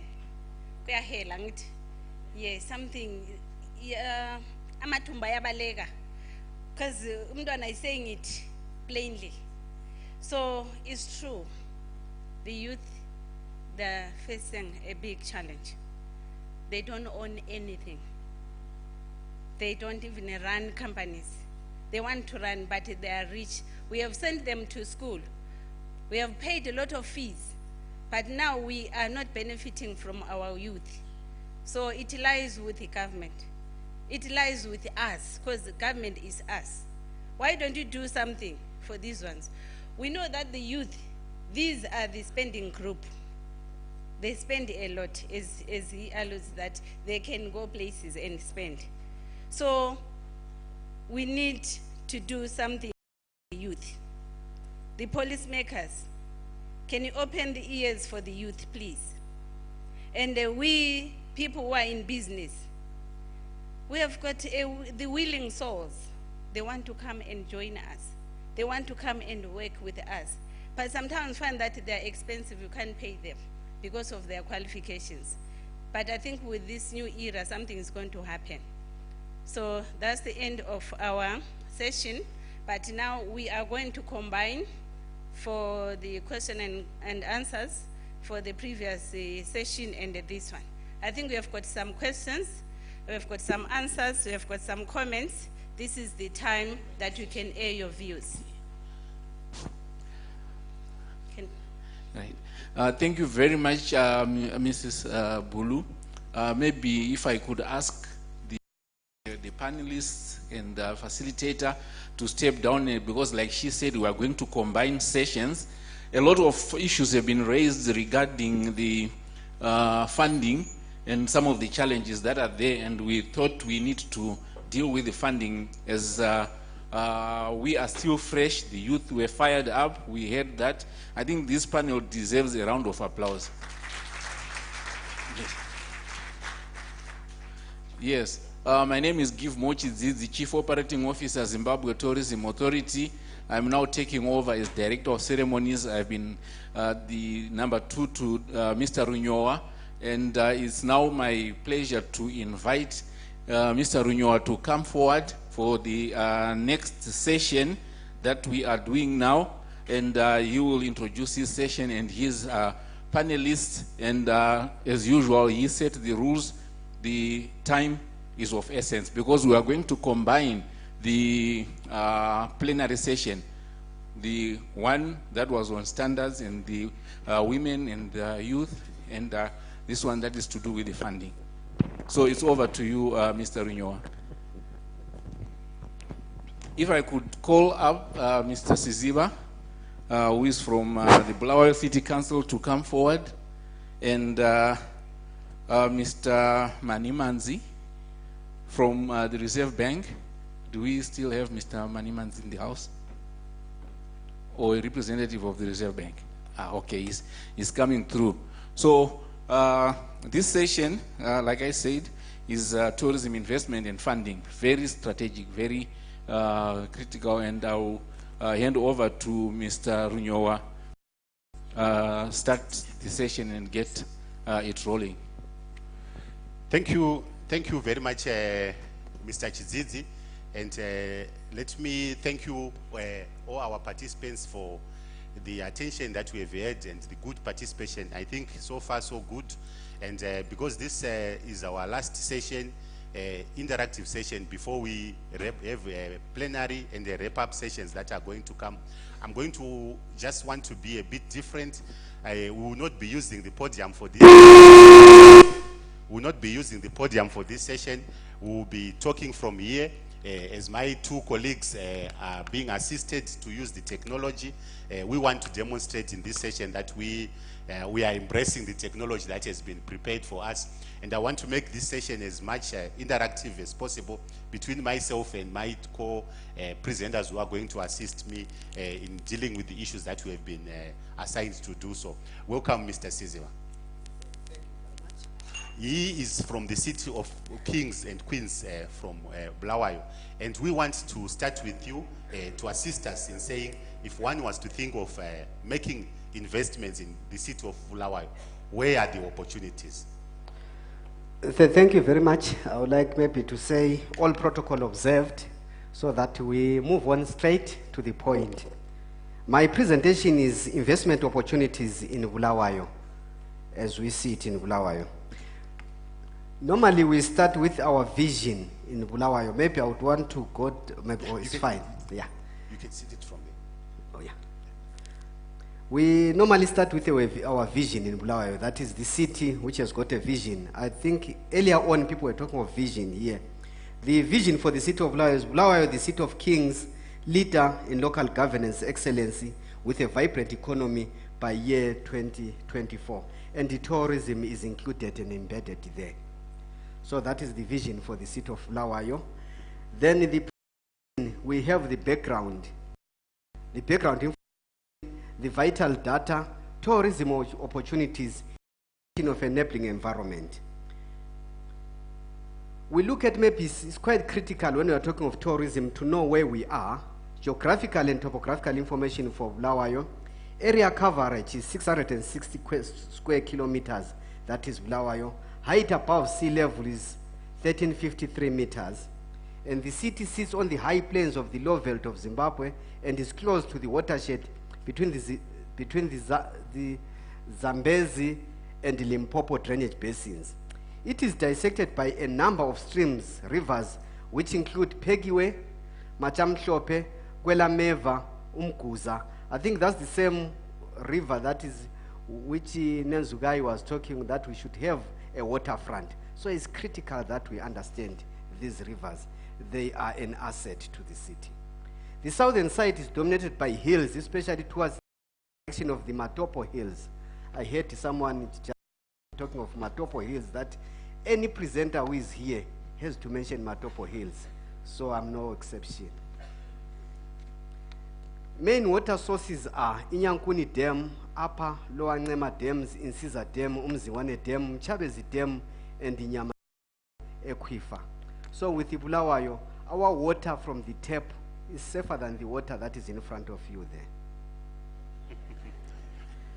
Then this is the demographic information for Bulawayo, our populations that we have as detailed there. This is as per the 2012 census that we have in Bulawayo. Then the tourism opportunities. Bulawayo is strategically located at the center and gateway route to various tourist attractions, a transit city between Harare and Victoria Falls, proximity and home to Matopo Black and White Rhino. Zimbabwe 7 wonders, Bulawayo is home to 3. That is wonderful people and culture, rich history and heritage, pristine wildlife and nature.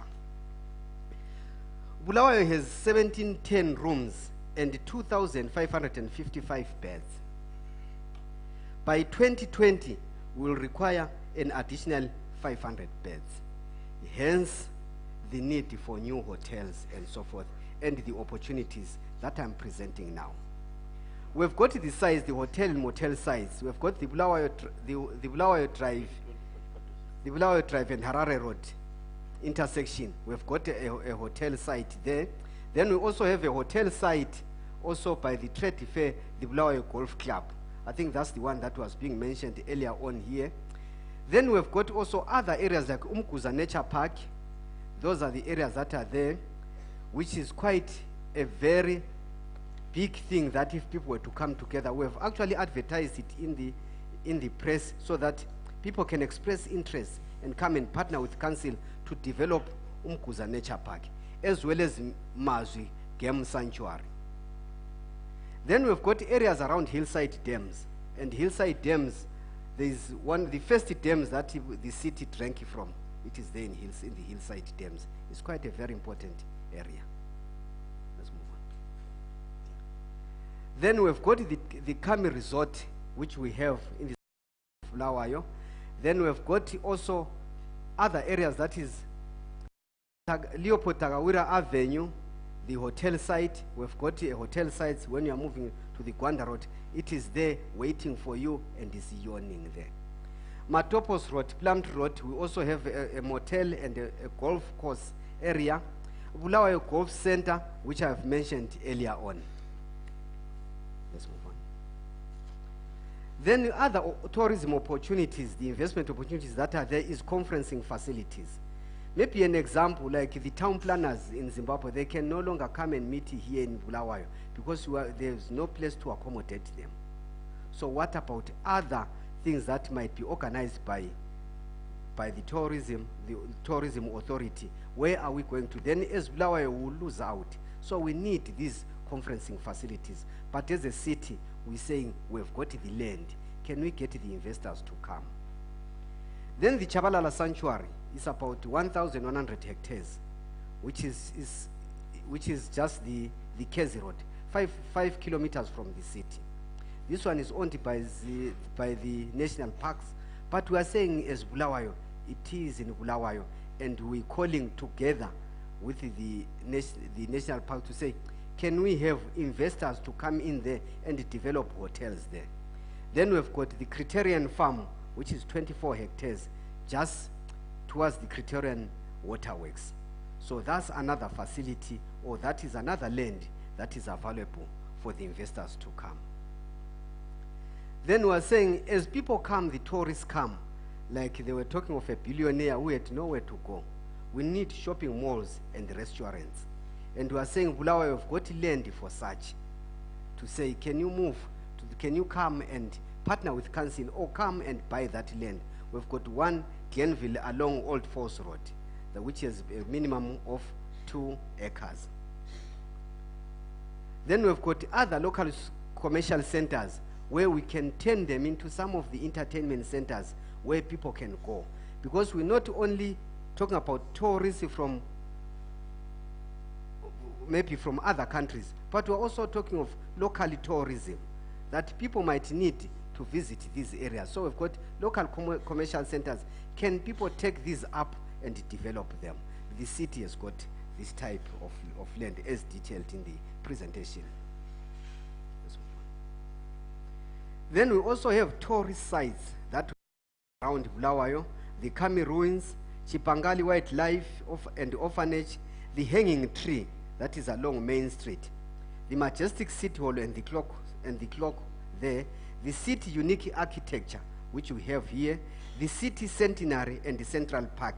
So we're saying we're calling in as a city to say the centenary and the Central Park is there. Can we get the investors to come in so that at least we develop it to be different from how it is at the moment, so that it becomes a tourist attraction? Then we've got also Ingwala site, which is along Masocha over there. We're saying this is quite a strategic site that if we get developers, we've actually done some concepts as a city to say if it is developed along the Ingwala site, it can provide a good tourist area. Then we're saying without talking of the ease of doing business, that is creating an enabling environment, will not be complete. So the main thrust of the ease of doing business in the city was also to try to make it easy for people to do business in the city. The Bulawayo City Council adopted ease of doing business in November 2015. Let's move on. The city set to reduce the turnaround time for building, plan approval, conveyancing, water and sewer connections, issuance of shop licenses and health certificates, and also intensification of adoption of technology, the GIS, emails, card, softwares, and AS400 to make it easy for investors to do business in Bulawayo. Maybe some of these things spoken about, and I think those who are doing this in Bulawayo understand that earlier on, the levies, that is in terms of Statute Instrument 216 of 94, the people who were doing non-residential uses in residential areas were being charged $150 as levy. But in the spirit of the ease of doing business and the engagement with the players, the stakeholders, it was reduced to $10 or 10% of the proper rates, whichever is higher per month. And also the plans now, the submission, once you submit the plans, it has been reduced to 2 weeks. You get your plan approved in the spirit of the ease of doing business.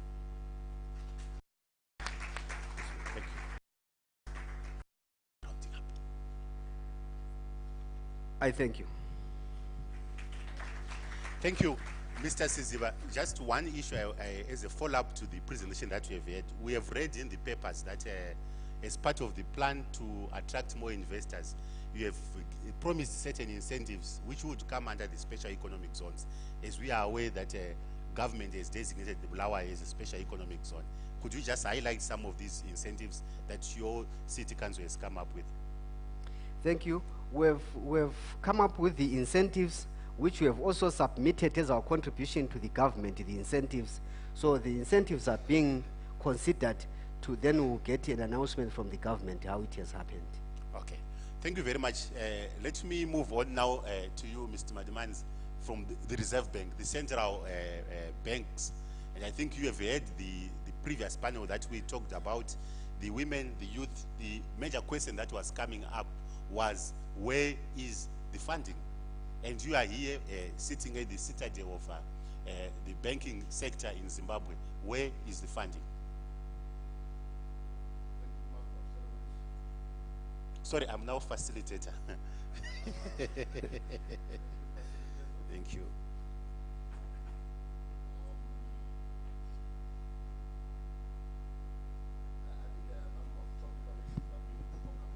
Yes.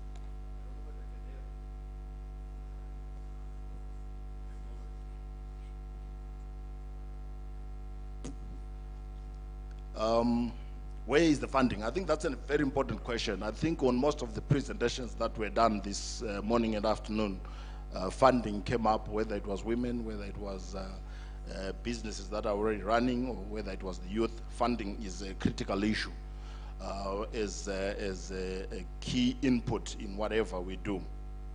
I think it's important for me to highlight from the onset that we were actually very disappointed as the central bank ourselves. We put in place a facility that has been in existence for almost 1.5 years, which has not been taken up. It's a facility, unfortunately, maybe most of us don't read the governor's monetary policy statements. We put in place a facility for $15 million for the tourism sector. Not a single cent has been disbursed on that facility. And we feel, unfortunately, that certain people, certain organizations that were supposed to take up the initiative did not do a job. But nonetheless, I think that's why we are here. I know $15 million appears to be a very small amount of money when we look at the tourism sector.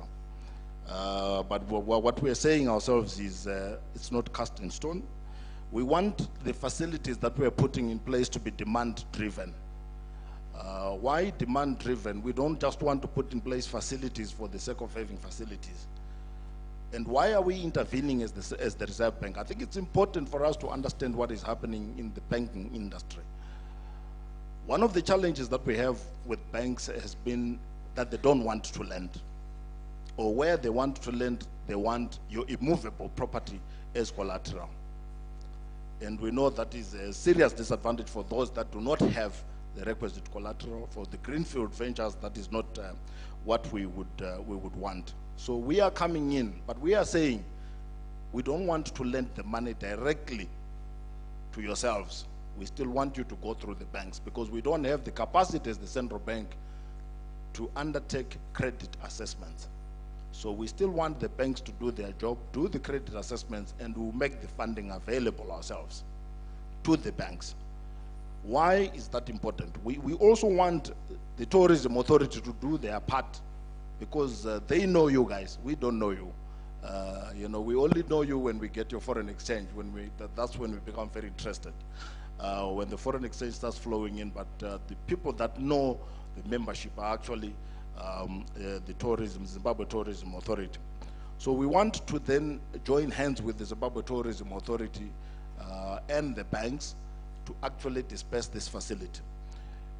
Whether we're going to utilize $1 million, $100 million, the governor has said funding will be demand driven. If the demand is there, we will avail the funding. Just to give you insights, we have a small scale gold facility which started in 2016 as $20 million. Right now, it's gone up to $80 million. In the monetary policy statement announced last week, it has been increased to $150 million. The demand is there. We see the results. So your sector, the $15 million, if it's taken up by 1 or 2 people, the next day funding will be available for whoever requires it. Let me also say this. One of the challenges I think that we seem to be running into is understanding what should happen to the foreign exchange that is generated by the sector. I think we have received quite some issues where operators are failing to access, operators who are in exports, you are exporting a service, but you have failed to access foreign exchange in the banks. One of the things that we just want to make clear is the Reserve Bank does not take a single cent from funds that are generated from the services sector. Your sector, 100% is retained by the banks. So I want to declare and say to you today, anybody who is generating foreign exchange, who goes to their bank and is told that we're waiting for the Reserve Bank, they are lying. And you need to tell them that I have generated this money and the Reserve Bank told us that we should have access to that money. That is a position that we have taken as the Reserve Bank.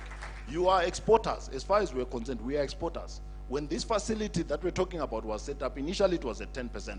And we said, no, but Governor, why are we putting this facility at 10%? These people are in exports.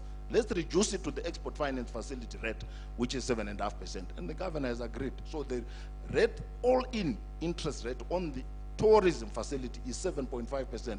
No, all the charges are supposed to be incorporated in that facility. So what is it that we want you to do? Is to go to your bankers and say, I want to access the export finance, the tourism finance facility at the Reserve Bank. But we also want you, because we want people to register. We want the Zimbabwe Tourism Authority to have a full register of everybody. We also want you to have a letter that comes from the Zimbabwe Tourism Authority, which says, this one is a bona fide member of our association. Yes, we support their application. Yes, we know what business they are going to getting into, and also we know what they do. Getting into because we want to take care of the youth. We want to take care of the greenfield ventures because we have people that want to get into business, that want to start new ventures, and who are unable to do so because of funding issues. I know the next question is going to be, but the banks will still ask for collateral. Yes, they will ask for collateral. But if you have a lodge, what's wrong with collateralizing that lodge? There's nothing wrong with collateralizing that. Where we have said, we don't want to then say, just come and we'll give you money without collateral. We are putting in place certain arrangements with the banks where we're actually going to do agency arrangements. Agency arrangements are such that the Reserve Bank takes the risk of operation. Because we know the banks will ask things and at the end you don't get the money. So we are making arrangements with certain banks, because not all banks, by the way, are supporting our facilities. We have a few banks that we're working with. We have about 8 facilities that we've put in place. We have put in place facilities for exporters, for horticulture. We have a facility for women. And unfortunately, there's just been, access has been very low on the women's facility. We have a facility for the youth. And maybe the youth did not know we have a $5 million facility for them.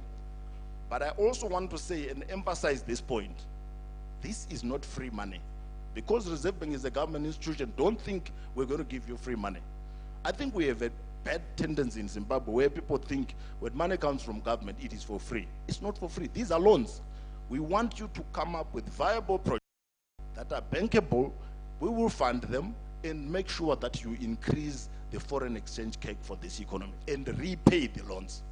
This is why ourselves as the Reserve Bank, we are negotiating and talking to the international cooperating partners, the IMF, the World Banks of this world, to repay what we owe them.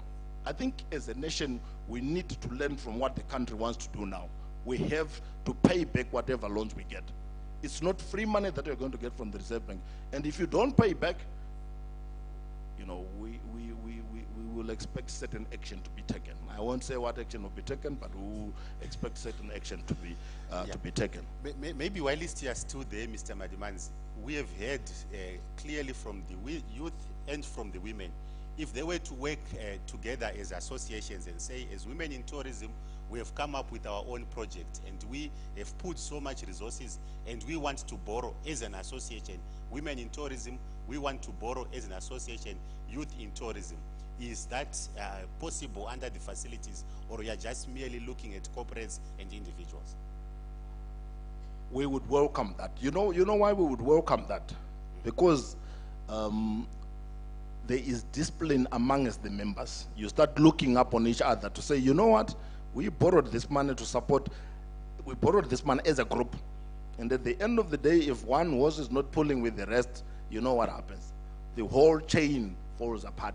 So it's actually better for associations to actually come through and say, you know what, we have, we are women in tourism, and we've got these specific projects that want, not just to come and say, we want to borrow as women in, in tourism. We have these specific projects that we want to undertake, and we're coming in as an association. So there's discipline that will actually come through by actually borrowing as an association, and we would welcome that. I think for us it's even better than people coming as individuals. Thank you very much. There you are for the women in tourism. You can just marry what he has just said, and one of the opportunities that he has presented, and then we get a go at it, and we say in the next 100 days we are approaching the Reserve Bank for funding, and there you are, results will be coming. But I think at this particular stage, do you have any parting shot that you want to do from the City Council in as far as tourism is concerned? I wanted to divert you and talk a little bit about the Bulawayo Publicity Association. To what extent are you involved with them in marketing Bulawayo as a city? We know in the past they've been working under and getting a grant from the City Council. Is it still the same with your instances, and what do you think we need to take on board under this strategy? Thank you. It's still the same. We're still working with them. Not so long, I think they were given some monies by the Bulawayo City Council so that at least they champion. Is it 5 years ago? No, some 2 weeks ago. Some 2 weeks ago. Yes. Okay. they were given some money by Bulawayo City Council so that they champion the marketing of the city. So as a city, we're saying there are opportunities in Bulawayo. Bulawayo is a tourist destination. Let's come and invest in Bulawayo. Land is available, and we have got the cheapest land in the country. Thank you very much. Is there anyone from the Bulawayo Publicity Association? I see none, but I think at a later stage I would want, when we go to the plenary sessions from ZTA, to also speak a little more of the envisaged partnerships that we also want to see as we finalize the national tourism sector strategy between the councils, between the local government. I think one missing voice is the fact that the local authorities have a role, very important role to play in tourism promotion, in tourism development. And I'm quite happy with the way that you have really outlined where you think tourism investment can happen. It's not in every city that you can get such a clarity. Well done, Bulawayo. Thank you. Mr. Madimans, your parting shots to the session. What would you want to see the Reserve Bank offering the tourism sector, putting in a facility? Is there anything more that you think we can build upon as we do our national tourism sector strategy to address the issues of the funding?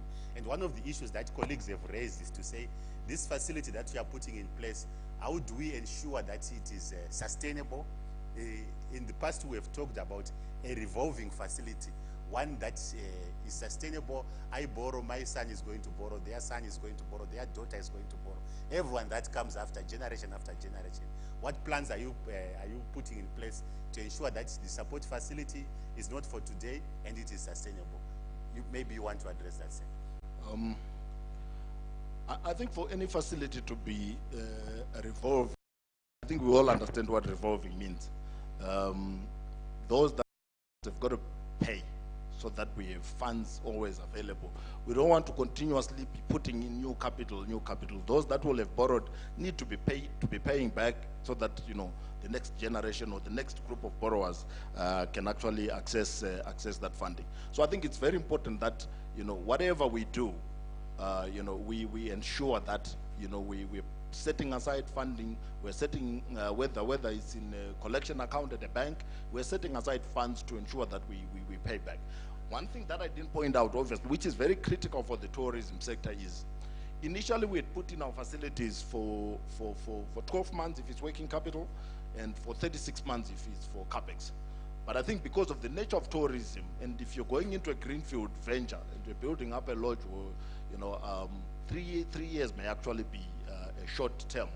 We are negotiating with the powers that be in the bank that we extend that to a maximum of 5 years.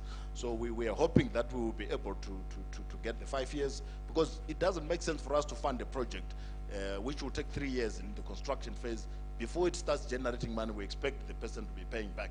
I think we've got to be real and address the issues as we see them on the ground. I think it's one thing to sit in Harare in an office, and it's another thing to be on the ground with the people that actually understand or that are in the business.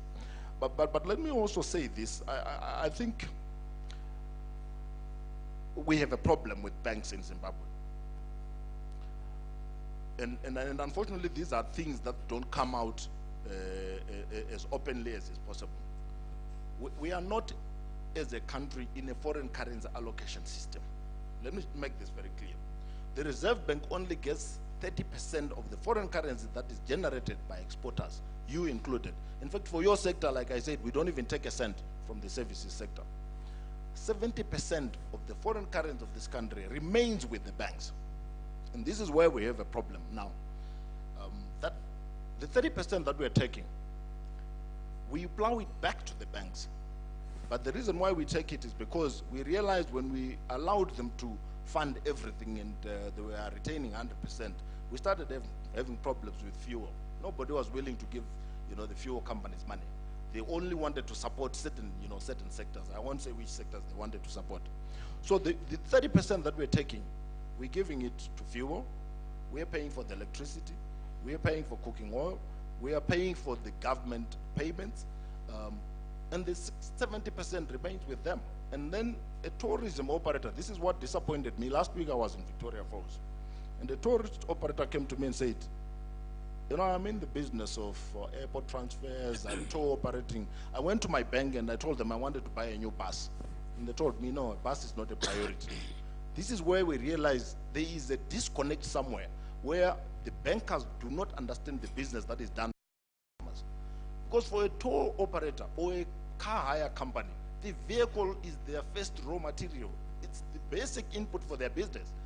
And I say to this operator, go back to your bank. If they insist, please call me. I want to speak to the CEO of the bank, because it doesn't make sense. So we also want to educate our bankers. It's not because they don't understand. It's because something fishy is going on there. And we cannot then, as a regulator, sit by and watch 70% of the foreign having an impact on the economy when the 30% that we are taking is having a huge impact. So right now, our exchange control is actually busy looking at each bank to say, you got so much foreign currency from this sector, where did you employ it? Who exactly? You don't want numbers. They can actually give you numbers that balance to say we funded this exporter, this exporter, this importer, this importer.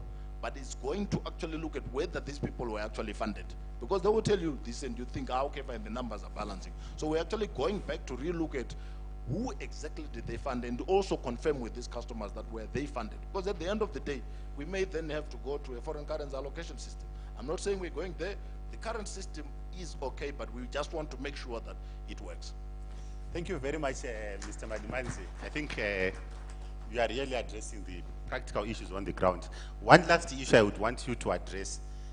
Are you also looking at the capacitation side to say, maybe through one of your arms, which is HomeLink, you would want to come up with a way to support the youth, the women, to be able to come up with bankable projects, so that at least they can be able to be capacitated to benefit under that facility. And I'm saying so because the Reserve Bank is here in Bulawayo and HomeLink is here in Bulawayo. If that facility is there, can we leave it being worked out so that we know we have left a practical way through which our youth, our women can be capacitated?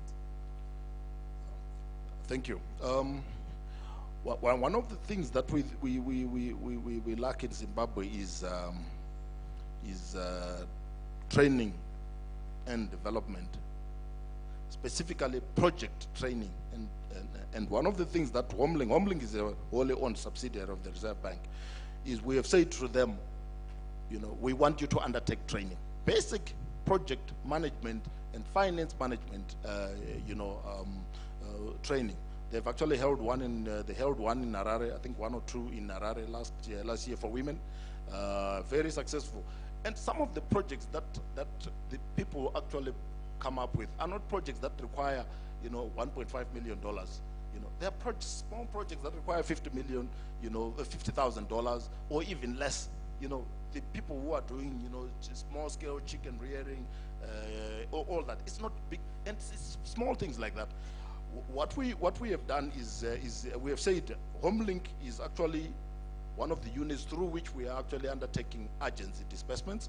So we are hoping that they are actually decentralizing. Obviously, they already have an office in Bulawayo, but we hope the office is empowered enough. I will speak to the MD. I actually sit on the board of HomeLink. I will speak to the MD of HomeLink just to make sure that whatever they are doing is devolved down to the other cities.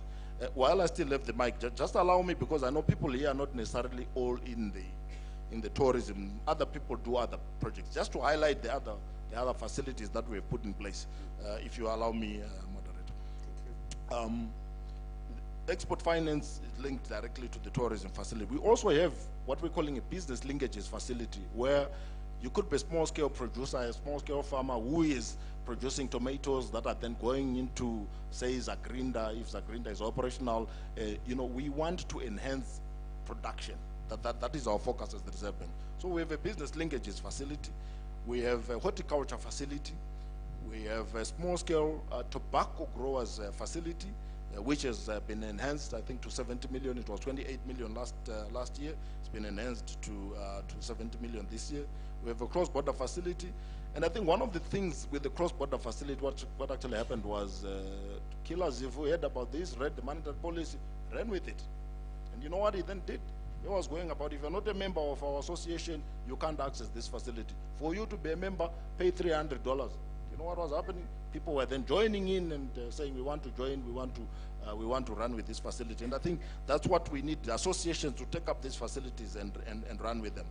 Empowerment facilities, we have a youth facility, a women facility, and we have a facility for people with disabilities, specifically for people with disabilities.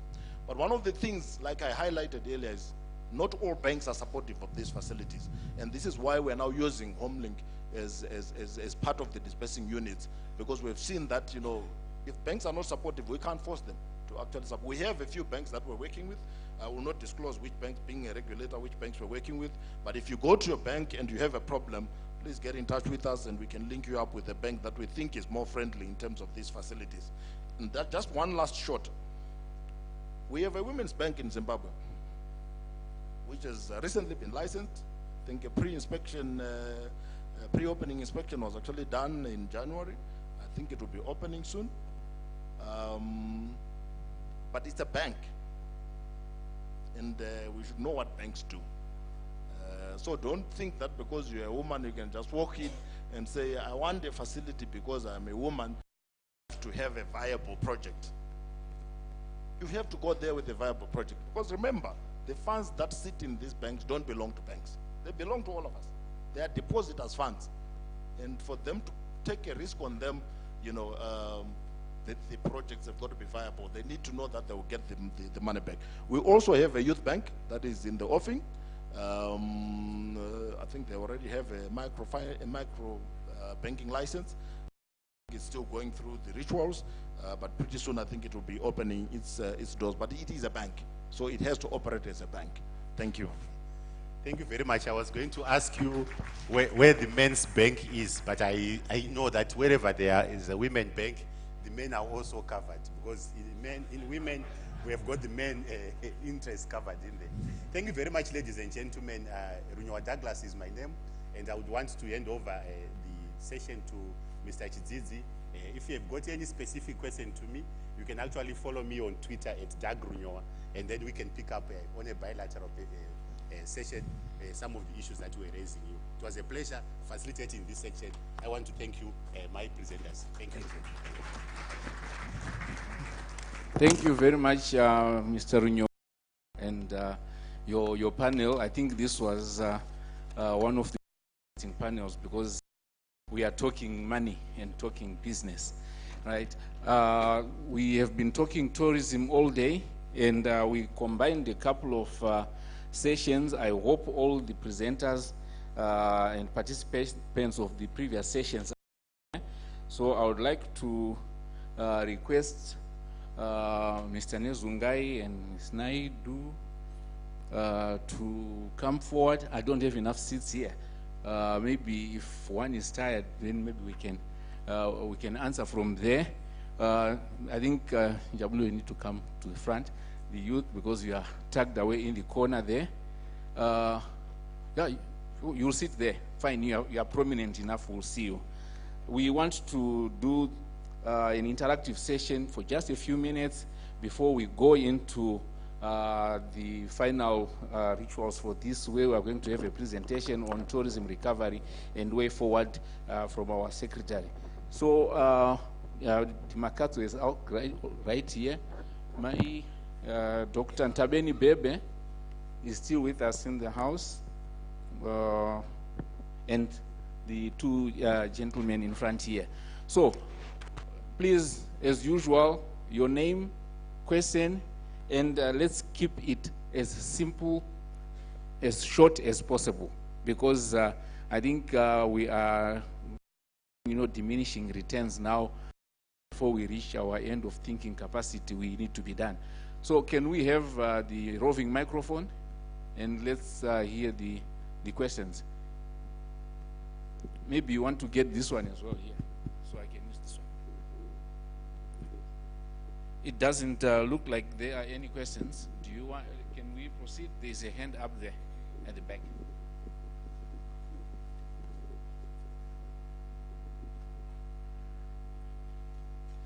Please also state who you are directing the question to. And if it's a comment, just let's say so. Lichwane njani? Yeah.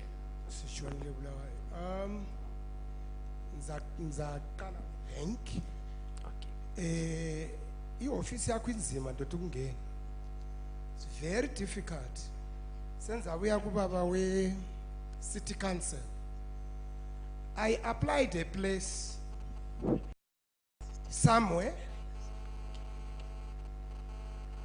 last year, a project on a ungena ku tourism of air transport. Mfuna indawo lapho enzabe mpaka khona imota zami ezabe sebenza for tourism. Anzange mphendulwe, but 5 years down the line, so kule church eceleni, so kule church kwenye kule churches eziyi2. So I said, well, our place want to be blessed. So ukuthi ngibe ngikhuluma kuzahlupha again to come to your office. But kusela unya kuyispace okuncane. Ngifakile iapplication. So lokho engakaphendula. At the moment ngile mota i1. So ngizabona ubaba we bank engincede zibe yi2. Ngifuna indawo lapha enzabe mphaka khona. Ngiseva i-tourism.